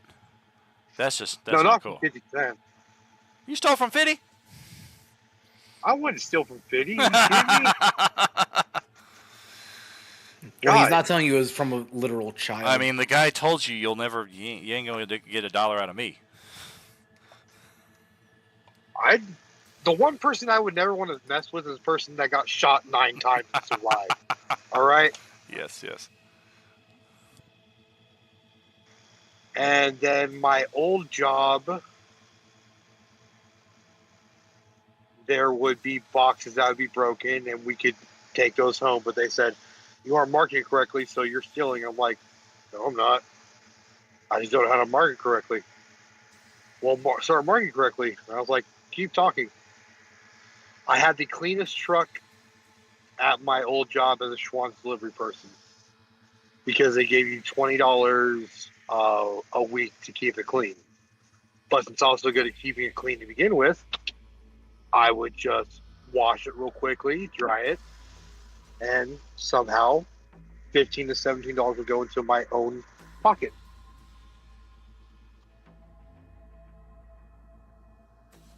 Got real Statute quiet. limitations. Statute of limitations cannot come after me for that. That was 1 years ago. I don't do math. You don't do math, but you do spreadsheets. Yeah.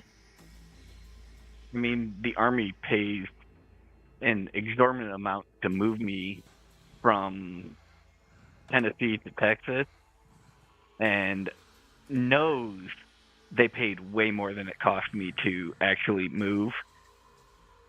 So nice.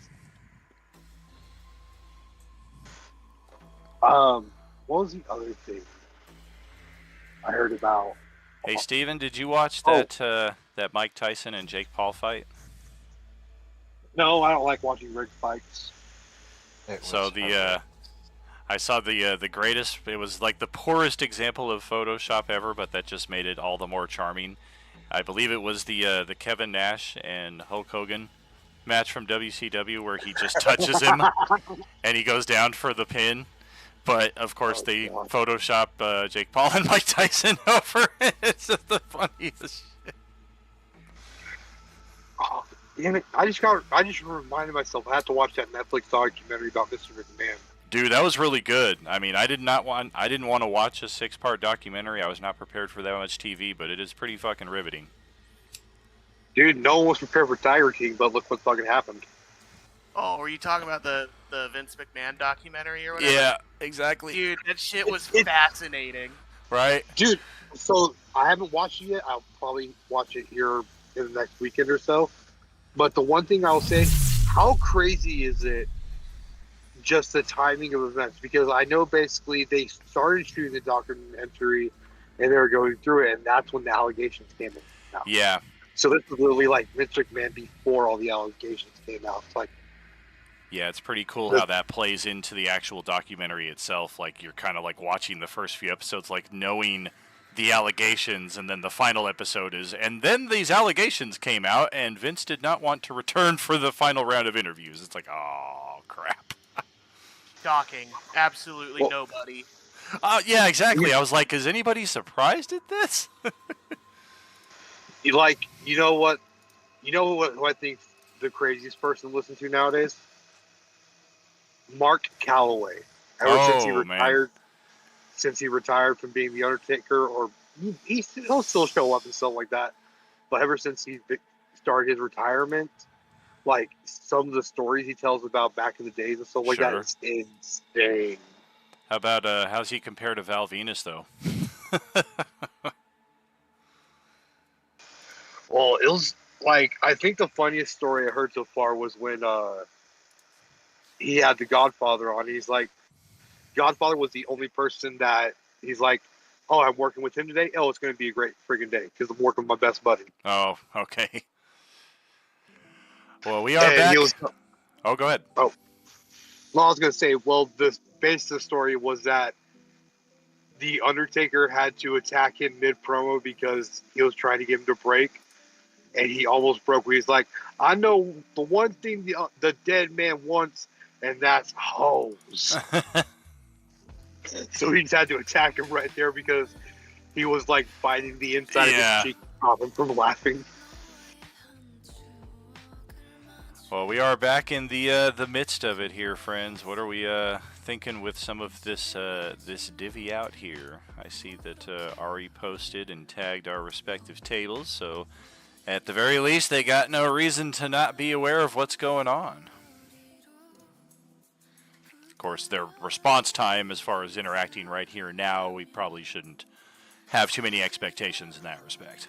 I would make the recommendation that for those big fireball or acid ball flasks, since 3 groups helped with those, 1 group each gets 1 of those flasks.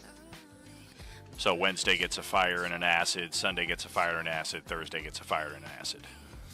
I was thinking similarly about the healing dusts. Sounds Sounds reasonable. Oh, is that who was in the top 10 cheer list? Yeah, I'm not familiar with that one, but I know they've been following and contributing for a while, but I wasn't sure who they were. Very yes, cool. Kagomaru Wolf is my wife. Very cool. I like it. Did we want to split the gold just among player characters or among player characters and NPCs? Well, these seems kind of silly to give the NPCs gold. Yeah, I feel plus like we can get out. We could also like buy extra potions for like we can do like a separate like list of like, okay, these are the available health potions for this table. Like for us, like we could say like buy like so many health potions and have it like tabulated in one area. It's like, okay, does anybody need any health potions before we go out?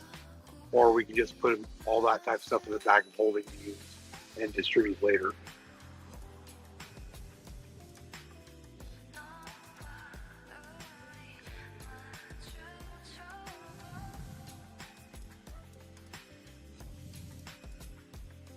Well, to cut to the chase, I will say that any suggestion of the NPCs being left out of the monetary gains is met with very disappointed and angry glances from these 6 in particular.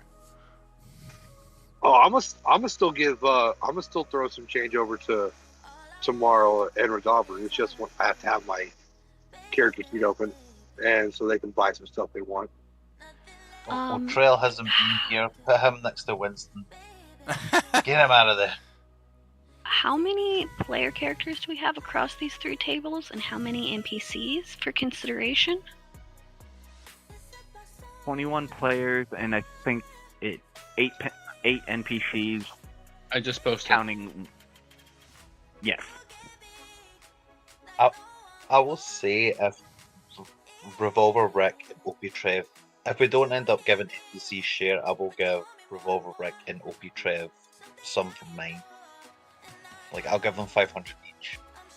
Yeah, even that, like they're sounding pretty pissed at these. Like we'll get a share of somebody else's share. Like they're kind of like, we were here for all of this. We spilled blood. Some of us, in fact, like nearly died. Okay, so hold on. So I am recommending that the like the gold and gems, the monetary stuff, get split evenly, PCs and NPCs alike.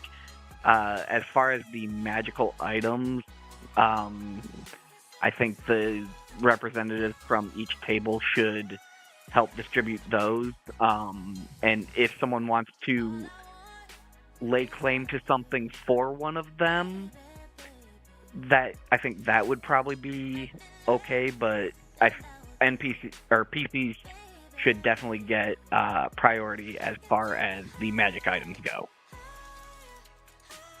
Oh yeah, their primary thing is they really just want the coin because they are as aware of the between session mercantile as any of you, so they're not particularly interested in getting the choiciest of the goods. Like Noburo would be the only one that might be like, I did as much work as any of you. The rest of them are kind of like, look, we were here, we fought, we bled for you, we bled with you.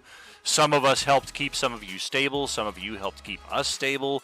So there's really no illusions on their regard as far as like Revolver Rick being like, I kicked as much ass as anybody else. But as long as they get a share of the coin and can kind of equip themselves in a manner they find fitting, that will satisfy them. As far as the magic items go, if you guys choose to give them any, that's a bonus as far as they're concerned, but none of them are like, I want those flasks or I want one of those +1 swords. Those are entirely for PCs. Maybe So let's Valera just can split give him the give Rick his 50 back. let's split the 50 the 50K or whatever it is amongst everybody, PCs alike, except for Winston. He didn't do shit. Yeah, Winston and Lilith are kind of like, they're kind of like, I mean, Lilith really seems to have no use for anything monetary. Winston is kind of interested in what's going on, but at the same time, he's just like, I mean, I'm just grateful you guys saved my life and are giving me a place to live. Like, he's satisfied with that. Okay, so our 50,000 divided by 21 players and 6 active NPCs. 1850 each. 1850. So on the party inventory sheet, Well, the treasury 1851. sheet that I gave you guys, change the 50,000 or put in parentheses after it that 1850 each. So as people come into the page and reference it, they can see that. And then hopefully Winston will get himself a character level during our downtime. And then in Act 5, he can start contributing on a combat basis so that next time a distribution comes up, he will be part of the exchange. And of course, all of our Wednesday party members kicked ass. All of our Sunday party members kicked ass. I like the idea of you let Winston be a bard. I like the idea of Winston following us to the shop one day and just randomly get tossed armor and weapons. Like, what the hell do I do with all these, man? My head's in the game, but my heart's in this song. Nope.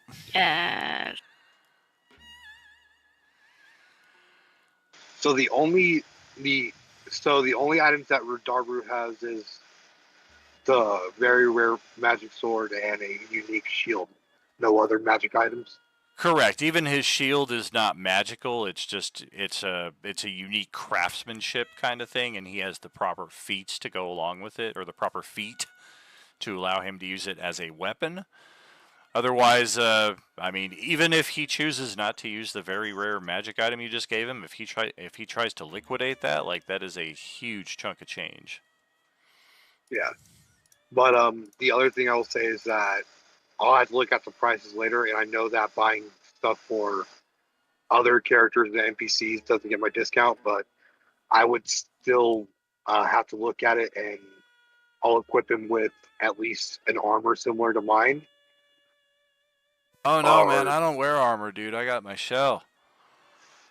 I got a natural armor class of 17, bro. I wouldn't put stuff on to ruin that.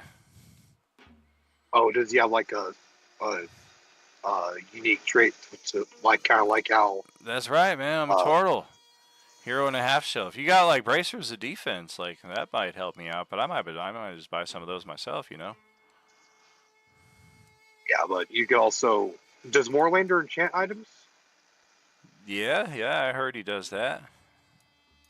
So that we could enchant your shield and make it magical without getting you more defense. Oh man, you think we could put like a little cubby on the inside of the shield for me to hold my stash while we're in the middle of combat? Like I can access it with bonus action? Well, I don't know about that. I need an artificer for that, right? Get him some Hured's hireling armor. So he's I'd get, just like, go ahead and attach a cubby to his shield for him.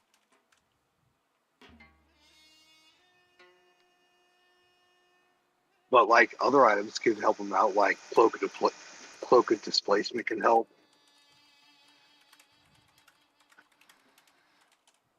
Cloak of displacement saved my ass so many times. And it's the bane of your existence until you hit me.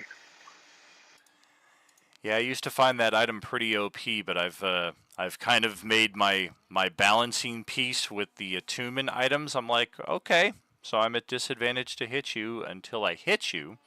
And yeah, that can suck for a round or two, but there's also a number of rounds where I hit you on the first attack, and then you're just like, oh crap, I'm screwed.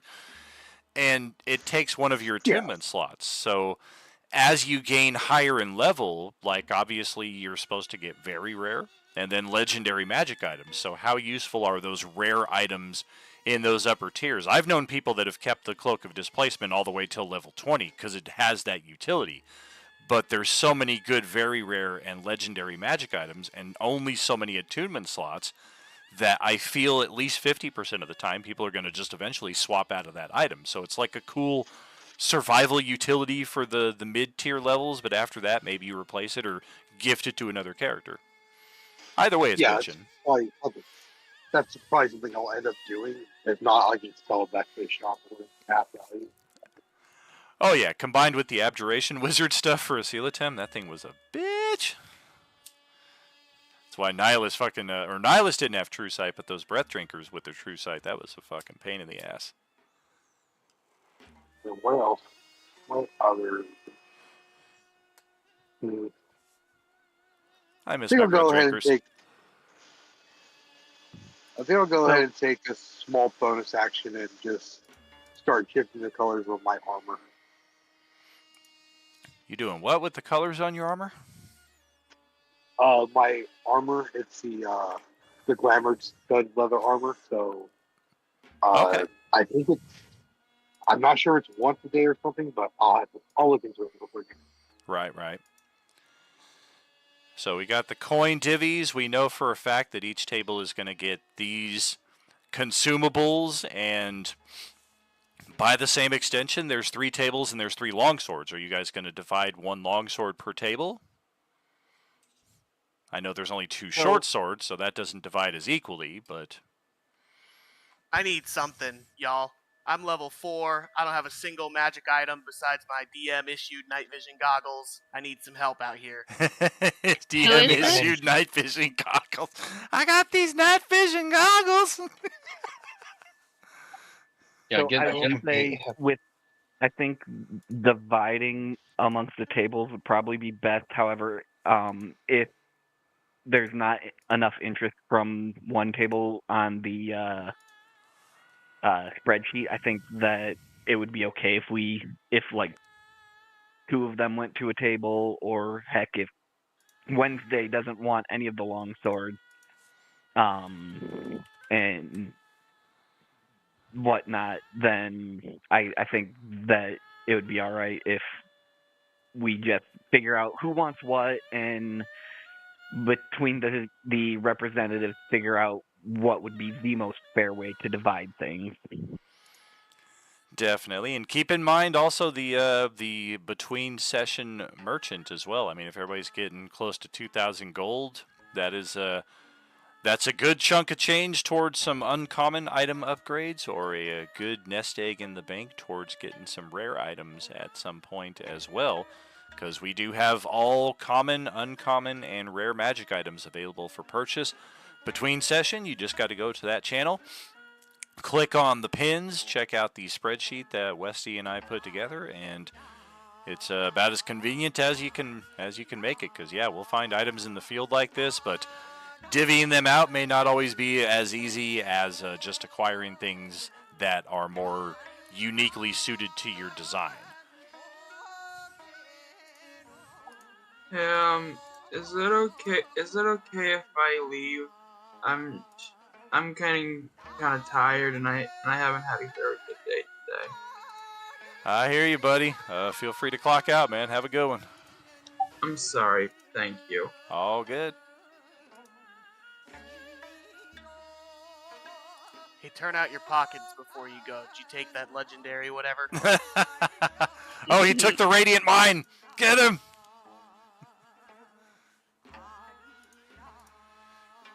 And then, of course, the Ring of Collecting, I think, will be probably the odd one out of all of this. I mean, it's a... is it rare or very rare? I think it's rare. No, it's very rare. So, yeah, this thing is worth a good chunk of change, somewhere between 5 and 50,000 gold pieces.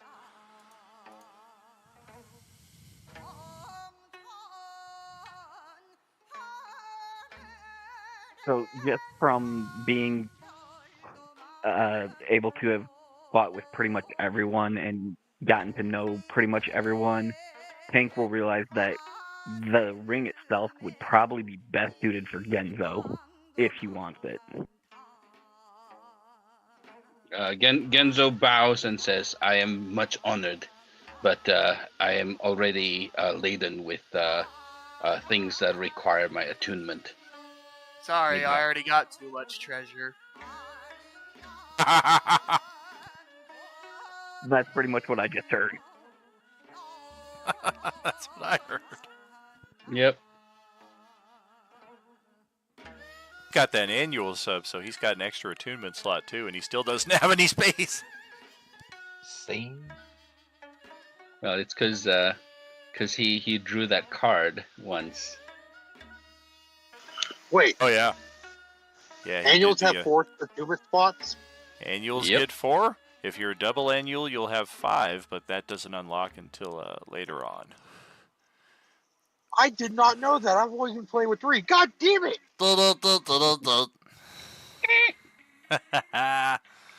Yeah, there's a lot of bonuses for those upper tier stuff, so I definitely encourage you to check that out. As especially if you are a subscriber at that level, like definitely refresh yourself from time to time, because some of those more elusive ones tend to fall through the cracks. And even for me, like I'm in the middle of running the game, so I don't always remember. Like, hey, you have this. Remember? Like the auto nat 20 and stuff like that. Yeah, when combined with the fucking the butt sucker great axe thing that you had. I hit him for 670 points of damage.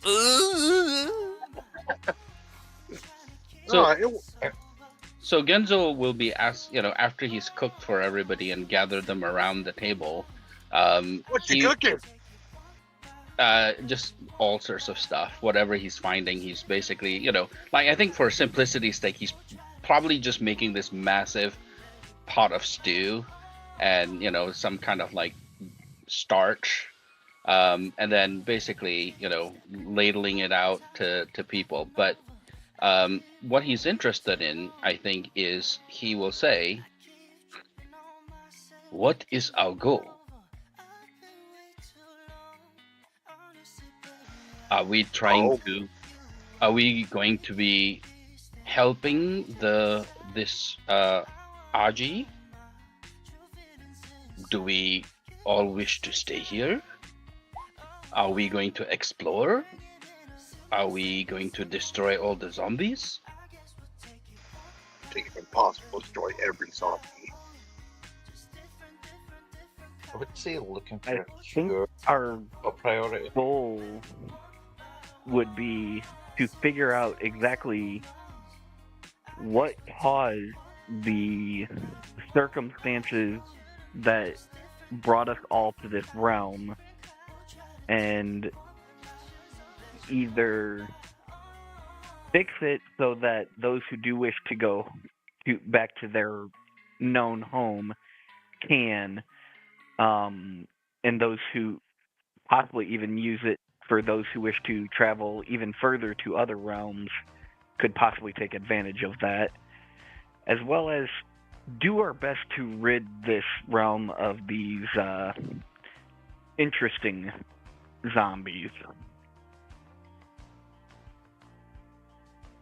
Interesting. You mean foul undead? I was more speaking of the fact that they're unlike any zombie I have encountered before on any battlefield. Whoa, man, I've never encountered a zombie. Well, I have a theory, but there's no way to prove it. So y'all are like, how have you not encountered a zombie by this point? Oh, yeah, no, I meant like prior.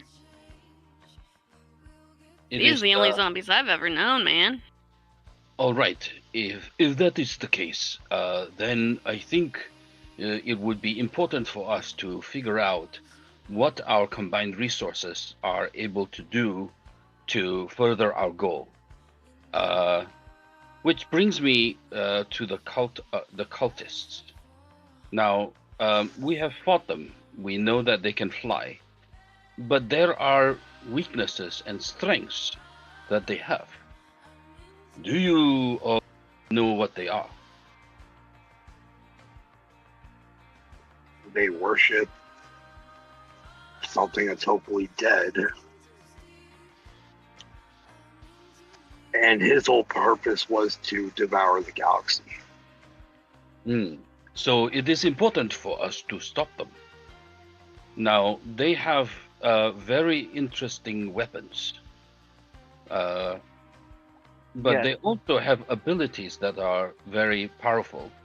I remember that they could dispel, counter any of my spells, and they could continue to do so.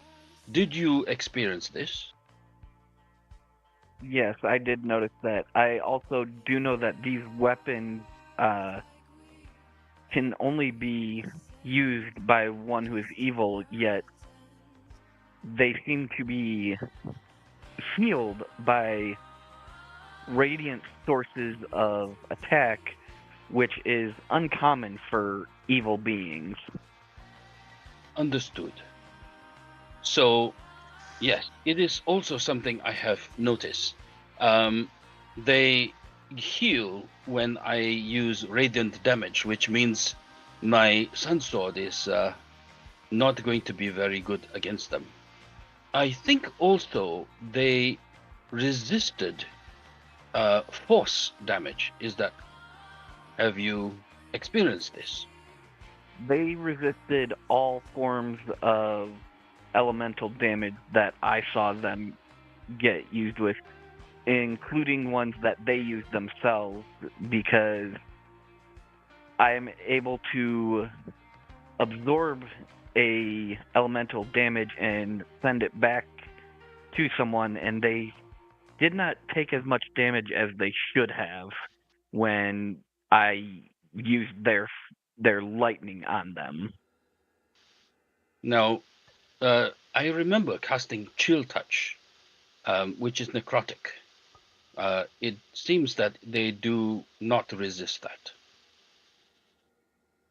Yes, I did hear someone mention that they actually not only did not resist necrotic damage, but seemed to be hurt by it severely, as I saw by the zombies that were throwing the necrotic attacks.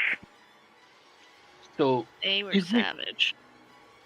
so if we face them again, we will need people who are not spellcasters to attack them, because they can counterspell anything that I can throw at them. My Mm. blade works fine at cutting their head off. Bro, give That's me a right. magic longsword, I will cut them in half. Understood. If this is the case, then I would say that if there is a situation where we encounter them again, then we would need to be able to have combatants with melee or ranged fight them. Now, you have said swords. Do you recall that they can fly? Yeah, and I can jump. Make me fly. You You guys have magic, right? I am thinking that perhaps for those who are going to be engaging with them, we would need to ensure that you have the means to fly. We got rocket boots laying around somewhere that I can buy. I will. Yes, I think there are items called boots of flying. Winged boots. Yes, sorry. Wing. Ooh. So there are also brooms that you could have. I think one of us has one. One thing to keep in mind with the broom of flying specifically is when we make the transition over to the 24 D&D, which at the earliest is going to be like February of next year when the monster manual comes out. The broom of flying is one item I have noticed in particular that does not require attunement and then does require attunement. So that is one item that will have a major switch when we make that change.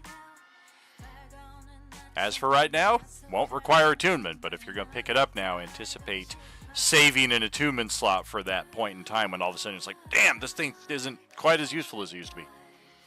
I can say for certain that swinging a sword on a flying broom is not well suited. Well, how's your thigh strength?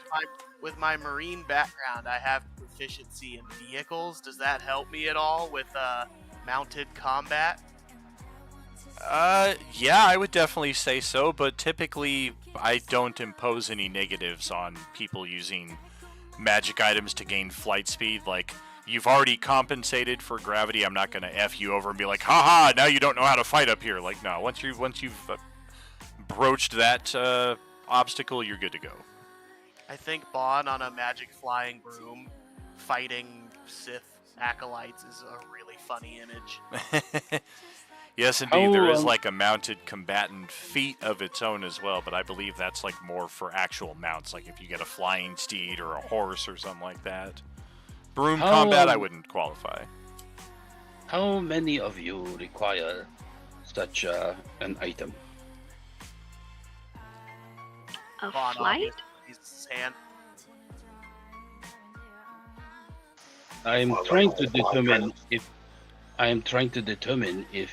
I have enough to purchase one for each of you. Don't worry about buying stuff for me. If I need to, I'll buy it later. Revolver Rick definitely wants a flying broom. Can I put saddlebags and spurs on it? Rick can stay on the ground because he can shoot him from the ground.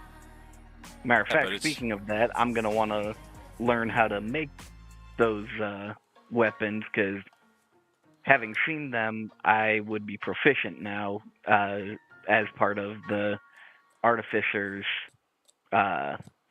abilities. Once they're exposed, they can become proficient with them. Oh. Yep, Genzo is an artificer too, so he can definitely help with that. All right. I think one thing also, perhaps for those who are doing spell casting, if you have the spell or cantrip minor illusion, I think it would be able to obscure you enough to be able to cast your spell. Ooh, Or just smart. cast it at a farther distance. Yes. So you would cast it in front of yourself, and then they either will have to immediately figure out that, or try to figure out that it is an illusion. Otherwise, you would be obscured. Perhaps we could, for those who know the spell, we could work together. Say you're about to cast a spell, I can then cast minor illusion first, so then you can cast your spell, or likewise.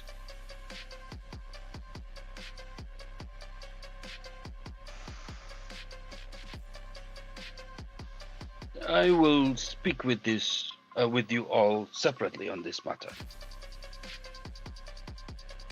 I think it's a good idea.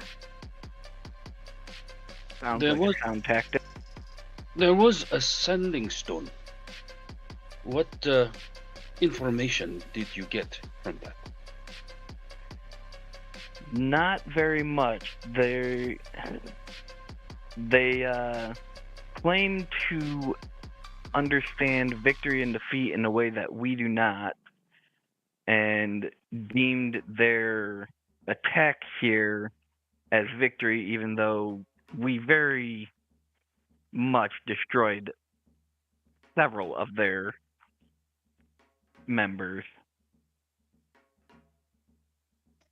And that makes you question how many members they have. There is Hey, probably research to do. Hey, Jay. Which one of your characters, and I might be wrong on this entirely, but doesn't one of them have the boon of true sight? No, neither of them do. Oh, interesting. Thought one of them did. Carry on. Yeah, I think that was the last game. Okay, that sounds about right. Well, I already know what's going on then, just by that question. I have a feeling what's going on, but well. Something is hidden Well, I that mean, you if can't it- see. That's almost always a guarantee. Well, if your character knows, then Genzo will probably start wheedling your character to disclose. Oh, my character don't know. It's just the player knows what's going on. Ah, okay, got it. The and then- DM asks if you have true sight. There's something watching you.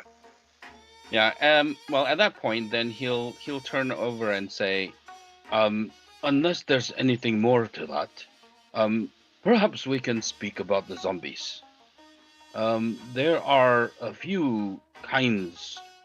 There is the regular zombie, and then there is this giant zombie, and then there is zombie that does magic. Yes? Yeah. Is there any other type we have encountered? That we have Well- encountered? I always seem to end up finding a zombie asking where its bottom mouth is. Sorry, can you repeat that? I always seem to find a zombie that asks where its lower jaw is. Never kill him, though. Never get the chance. He's been killed multiple times, yet still keeps coming back. It's getting ridiculous.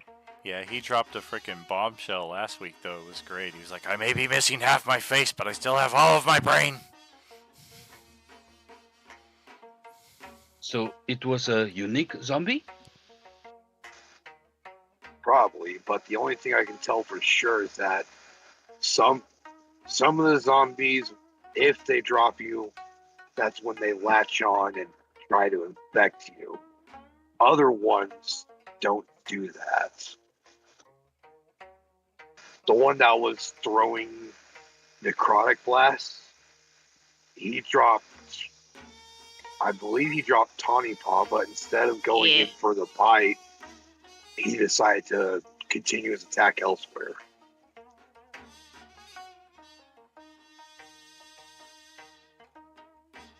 Understood. So And- different zombies have different tactics.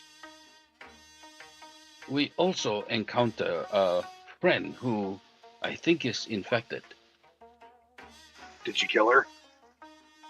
She is here. Her name is Lilith. When was she infected? My understanding is that she was infected some time ago.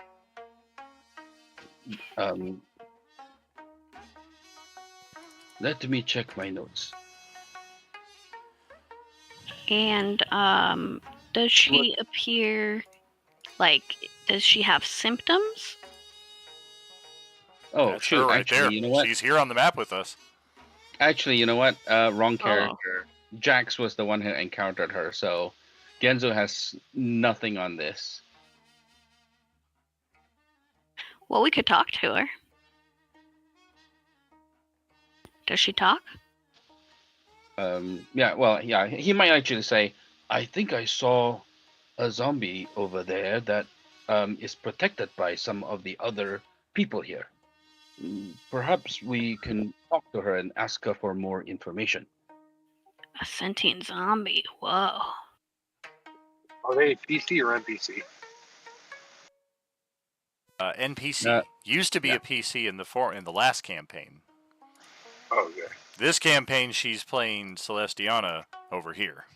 Last campaign, she was playing Lilith, who is now this thing. Okay, so I guess try talking. I don't know. This is weird. Yes, just please don't slay me for being in this state. I had no control or desire to transform. Where are you from? I am from the world of Enemir originally, but I became entangled in off-world events when the being named Nihilus threatened to destroy my world. Wait, you were at the final battle? No, but I did hear of it. He arrived on Enemir sometime before the battle that the Allied forces put him against. I did not participate in that battle. I thought, aboard one of the Star Destroyers, observing from the monitors. You were on the judicial or the other one? The judicial sounds familiar. I think it might have been that one. So you found yourself here, but it turned into a zombie. Yes. So I found myself here, not a zombie, but without any of the items I required throughout my other journey. Yes, I too lost all of my equipment and everything that I had made use of until that point.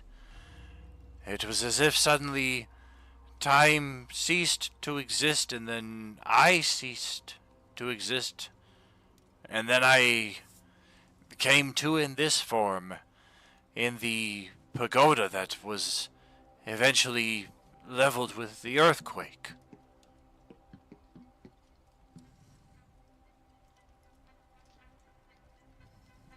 Did you hear any news of the final battle, or are you in the dark on it as well? It is... everything is somewhat in the dark. This is such a cold and lifeless existence. I am not certain how to progress as I did when I was alive. I do remember that there was a battle and some major calamity occurred that affected the vessels that we were upon. It was almost as if we fell from the sky, I felt. One last question for you, because you seem to be one that remembers the most. One of the people in the battle was having me look over their dragon. You remember the blue dragon Azure? I only remember the demon dragon.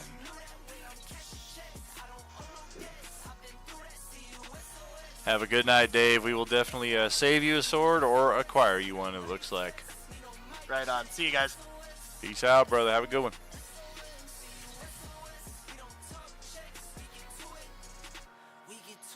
Meteor shit.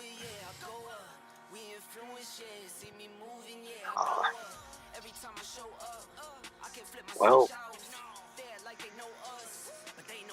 I guess it's good to see someone else that's familiar-ish then.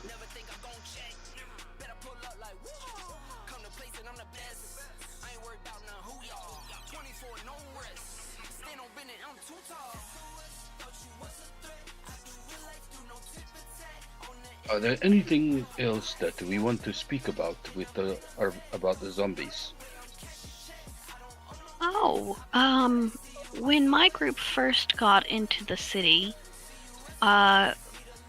we heard somebody ringing a bell over and over again, and it drove the zombies bonkers.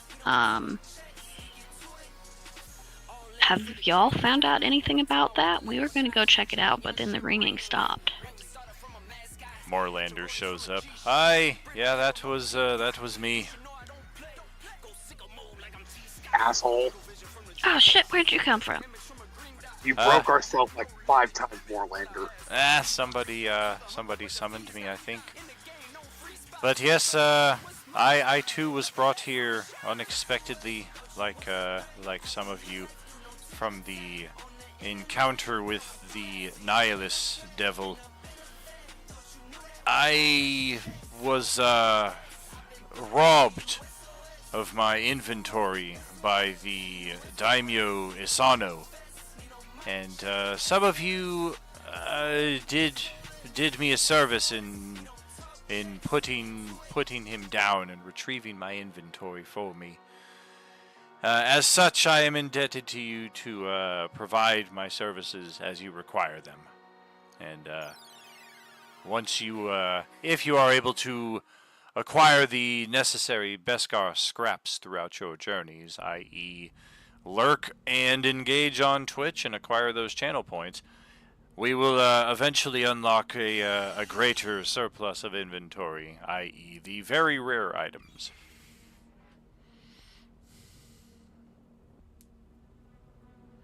Kill them and take them all. But, I'm kidding. We're not doing that. But it does bring up it also brings up interesting point. Uh, zombies are mindless but attracted to sound. Is correct? Yes. So I wonder if perhaps those who can fly might be able to funnel them somehow. They're attracted to sounds and smell. Hmm. They Yes, also I have remember eyes too. just like the rest of us, Marl chimes in. I wonder. I've seen some people try to disguise themselves in a variety of ways. The only one that seems certain is covering yourself in their entrails. What's that then? Human entrails or zombie entrails? The zombie where did- entrails. You smell like Where- them. Where did you see this, Marl? In the midst of our flight from the original street encounter where I lost my family, I saw a few people lingering in the distance. Obviously not zombies. Kind of lingering among them in disguise. That is very good to know. I wonder if we can set up kill zones. If we somehow use sound to bring them into a tight corridor or some kind of area and then detonate magics. Setting up a kill zone is not a problem. The problem is having enough firepower to deal with them. Me and Tawny Paw and our group ran away from a group of 400 strong. Yeah, there's a lot of them outside the city. Understood. It's not a question of, it's a war of attrition and they have greater numbers than we do. Yes, I understand that. But if they are going to come, we will need a plan. Well, unless someone can create the mold earth spell and create a pit of lava at the bottom, I'm not sure how to lure them into their death for certain. We have time. We will prevail. You have artificers and wizards. You need to lure them into a pool filled with sharks with laser beams attached to their foreheads. I figure every creature deserves a warm meal. Nice. Very nice, Dr. Evil. One thing that you will all note as the hours go by following this combat, as you guys finish clearing out the bodies, the geishas are more than happy to stay on as hired help instead of indentured slaves in that respect. But the gloom that has been persistent over this section of the divided cities of Waterdeep now begins to dissipate, and the sun finally shines through for the first time in about 2 days. I mean, we've had 16 weeks of sessions here between all 6 tables, and throughout that entire time in both locations, the gloom indicating a heavy saturation of the undead has been very present on both sites. But now that we have finally cleared these home bases, and we've also cleared a number of zombies on the way to these bases, it would seem that their numbers around our immediate vicinity are not sufficient to create that gloom that gives them the advantage of obscurement. So it does seem like, at least for the time being, you guys are going to have a bit of breathing room. If we noticed that the gloom was lifting, could our more perceptive characters go to the very top of the building and see if they recognize any landmarks from Waterdeep in the area? You can and you do not. Yeah, you just recognize that's another feudal Japan type setting. That's another feudal Japan type setting. And none of the locations really ring true. Like even some of the prominent ones, like this tower or that castle, they're just not present. I can fly and have skill in cartography. I can create maps for us.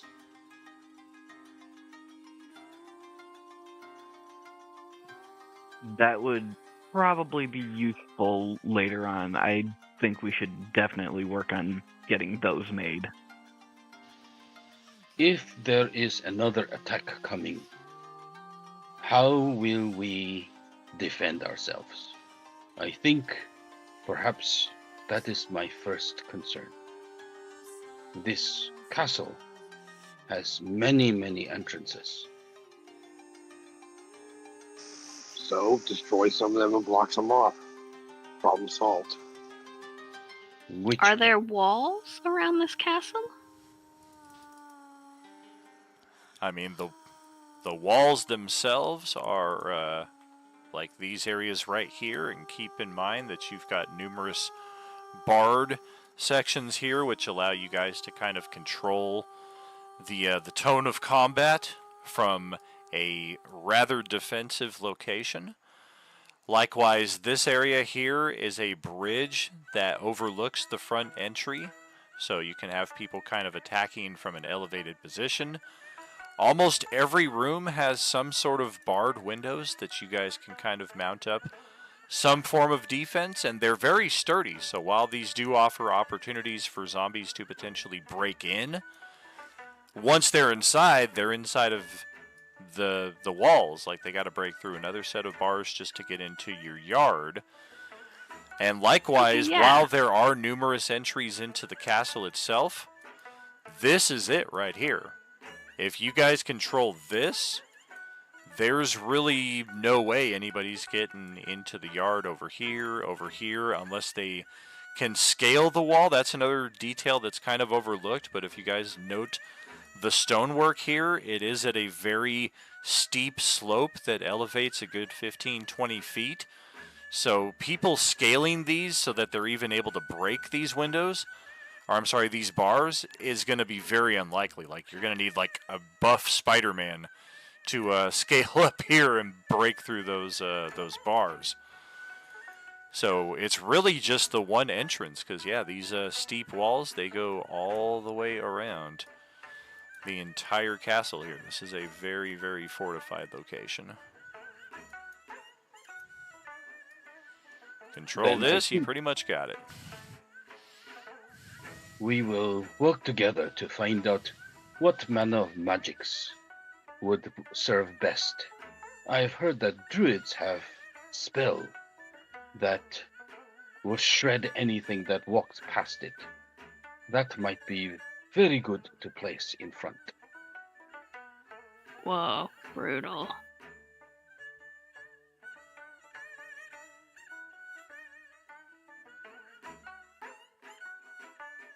But let us plan for the future.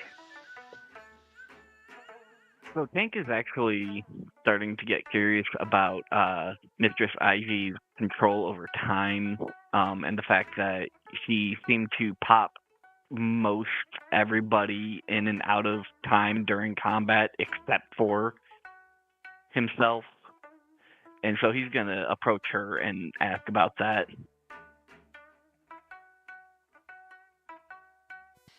What is it you wish to know, my metal child?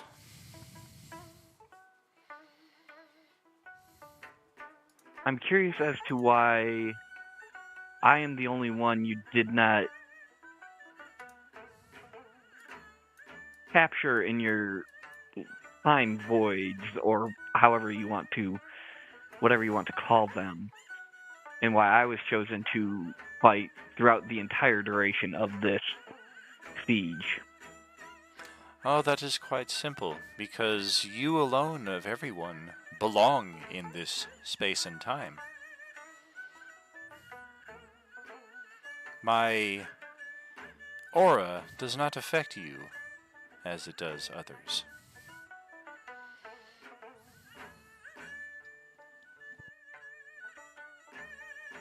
I'm not from this space or time. I'm from somewhere completely different. Nevertheless, it is where you belong.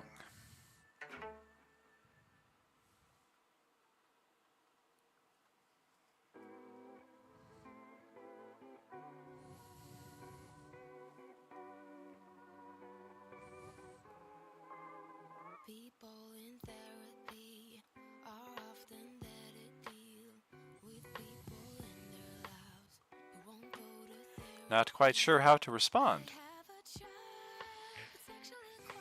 No, not sure how to respond at all. I understand.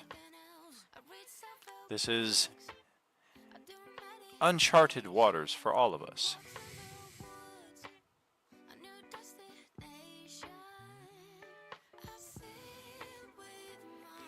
The coming weeks will be very telling. We will all learn a great deal about ourselves, about each other, about this environment. Even I myself am but a few days into finding my way through this new realm. At least it feels like a few days. Where were you before this? I'm not certain I was anywhere. Or I might have been. I'm hopeful that this break from incessant combat will prove beneficial to me as well in deciphering some of the questions I have.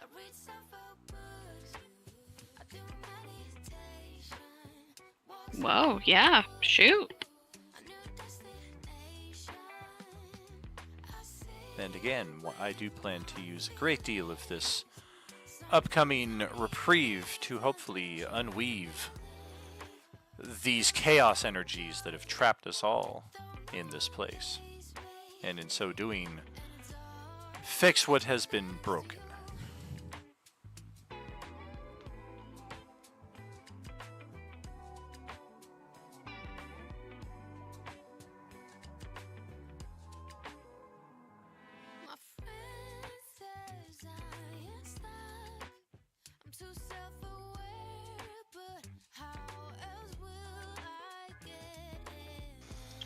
Well, this was a fun meeting.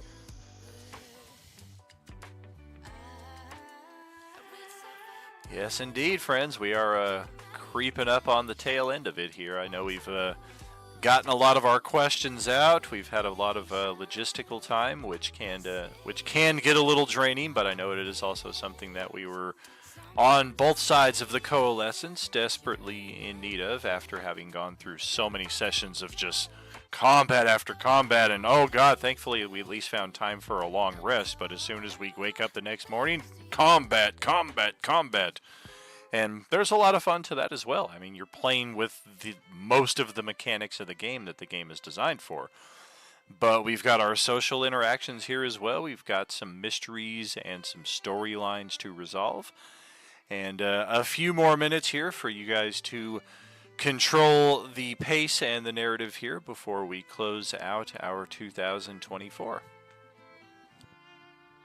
Is there a gate or a door at the front there? There is. It's underneath the bridge.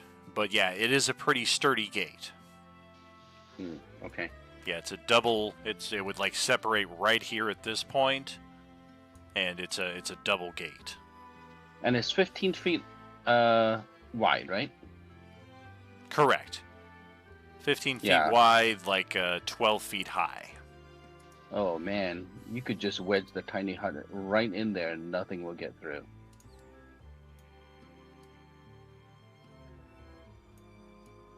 Some of us have portable doors as well.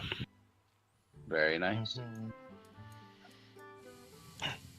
And window. Some of us have talking swords. That's right. Oh, it's about to get very, very interesting for all of you. I'm not stuck in here with you. You're stuck in here with me. Oh my god, I love that sword. You think this is the real sword? It is. I love the voice you make for the sword. I don't even love the sword. In his attempt to make us hate the sword, he has made us love it. I know, right? He said it's designed to drive Steven crazy to make hate. Oh, you ain't gonna like this. I'm interested to see where this goes. Kinda. The sword and the staff to talk. What about me? Nobody's got no love for me. I'd be like to hang out and referee. We haven't met Meatwad yet. Meatwad yet. Yeah, Meatwad's on the Tuesday night table. Yeah, he's in a different world than His 1970s. Majesty Blizzard.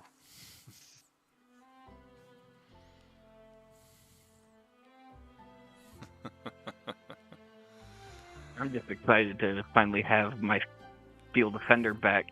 Heck yeah. Combo that impose disadvantage if you're not attacking him with my I get to smack you if you're not attacking me. Oh.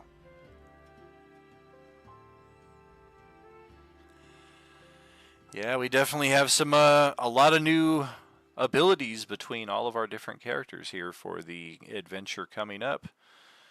And as I was telling the table last night, I'll let you guys in on the same theme that I've kind of been building here as well. And this only really came into place maybe a year into the Coalescence campaign.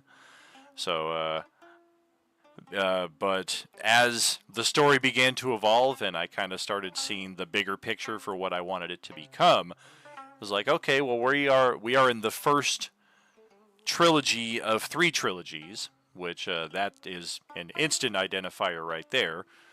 But the first trilogy, of course, being the one of high power, high excitement, high action. We've got a very, very devious, devilish foe that requires a great force to thwart. And that was kind of what we did with our Coalescence chapters 1 through 3. Now we're kind of in the nitty-gritty, more down-to-earth, more focused locales of our episodes 4, 5, and 6. So we're definitely kind of following the Star Wars theme in that respect. And we're just finishing up our episode 4, where we all kind of began from the dirt, from the ground. We all started as level 1. We didn't have much of anything to speak of. Some of our earliest combats were, crap, zombies, run! Oh my god! And here we are at the end of episode 4. Many of us are very heroic. We've accomplished some heroic deeds. We've locked down a base from which we can hopefully defend ourselves in the coming act, which, of course, we know, if we're following the theme and the tenor here, is going to be pretty dark coming into 2025. So just prepare yourselves in that respect, that this zombie apocalypse is, we've got a lot of stones unturned, a lot of faces that have been hidden behind the curtains throughout our entire 4th act of the play here. So it's going to be a lot of revelations, not just in January, but pretty much starting this weekend. Once we get through the battle report stream tomorrow night, the downtime officially begins, the community challenges officially kick off, and I've got a lot of plot and a lot of exposition to get out onto the tables in our text play channels there. So you guys will have a lot of stuff to dig through.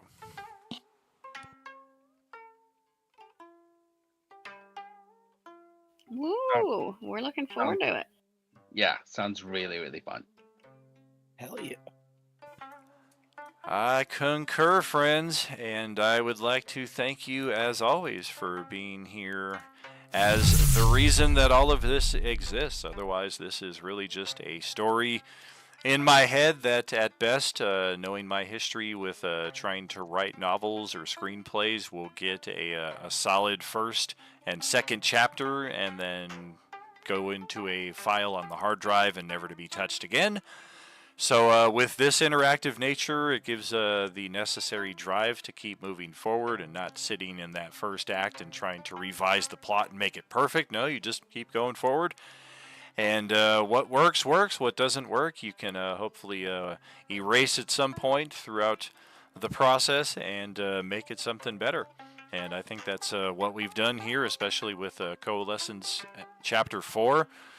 Watch back to some of those early streams from 2023 when we first kicked off these connected campaigns, and nothing was really connected because it really just was one table that became 2 tables, that became 4, that became 6, and then once all of that happened, it kind of, for sanity's sake, I had to connect it all because running that many separate tables would be, okay, so last week you guys didn't know that was the Tuesday table. Oh yeah, that's right.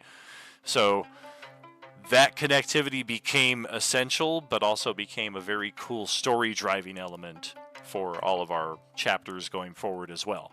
And now that we've got all of our tables at full capacity, we've got some core players here at every one of the tables as well that is helping drive this story forward. It's going to be an even more epic 2025. We've got our server anniversary coming up in just a week and a half or so. So we're going to have some amazing opportunities for some prizes on December 1st. And then all throughout December, our downtime continues. And make sure to keep up to speed when I go live for any of the video game or random organization streams that I'll be doing during December, so you can contribute to those community challenges. Thank you for an amazing 2024, friends. I am truly blessed and honored to share these tables and these adventures with you. And as always, there is no RU without you. Have a good night, all. Good night. Good night. Good night. Fun game. Take care, Have y'all. a good one. Hey, Valerian, what's your ID on Discord?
SOS. SOS. SOS. I got you, yeah, the SOS. Thought you was a threat. I do real life, do no tip and tap on the internet. We don't do that. See, I've been a threat and I've been a vet. Thought you knew that when I'm cashing checks. I don't owe no debts. I've been through that. See you, SOS. SOS. SOS. See you, SOS. See the light vest. Need no mic check. SOS. SOS. SOS. See you, SOS. We don't talk checks. We get to it. We get to it, yeah, we do it, yeah. I go up. We influence, yeah. See me moving, yeah. I glow up. Every time I show up, I can flip my switch out. They act like they know us, but they know dog on big dog. Asking if it's still a flex. Say they better go ask Booyah.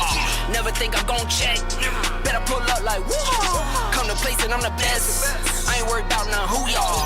24 no rest. Stand on business, I'm too tall. Thought you was a threat. I do real life, do no tip attack on the internet. We don't do that. See, I've been a threat and I've been a vet. Thought you knew that way. I'm cashing checks. I don't owe no debts. I've been through that. See you SOS. SOS. SOS. See you SOS. Need a life vest. Need no mic check. SOS. SOS. SOS. See you SOS. We don't talk checks. We get to it. All in for the jackpot. Every time I want the last shot. Championship ring. Went to starter from a mascot. Went to rollies from a G-Shock. Brand new kettle, no teapot. You should know I don't play. Go sicko mode like I'm T-Scott. Eagle vision from the treetop. Went to image from a green dot. Never had no limit, but I had some Reeboks. Keep it humble, but the fee's not. In the game, no free spots. But I earn what's mine. Nothing less, I'ma shine. Thought you was a threat.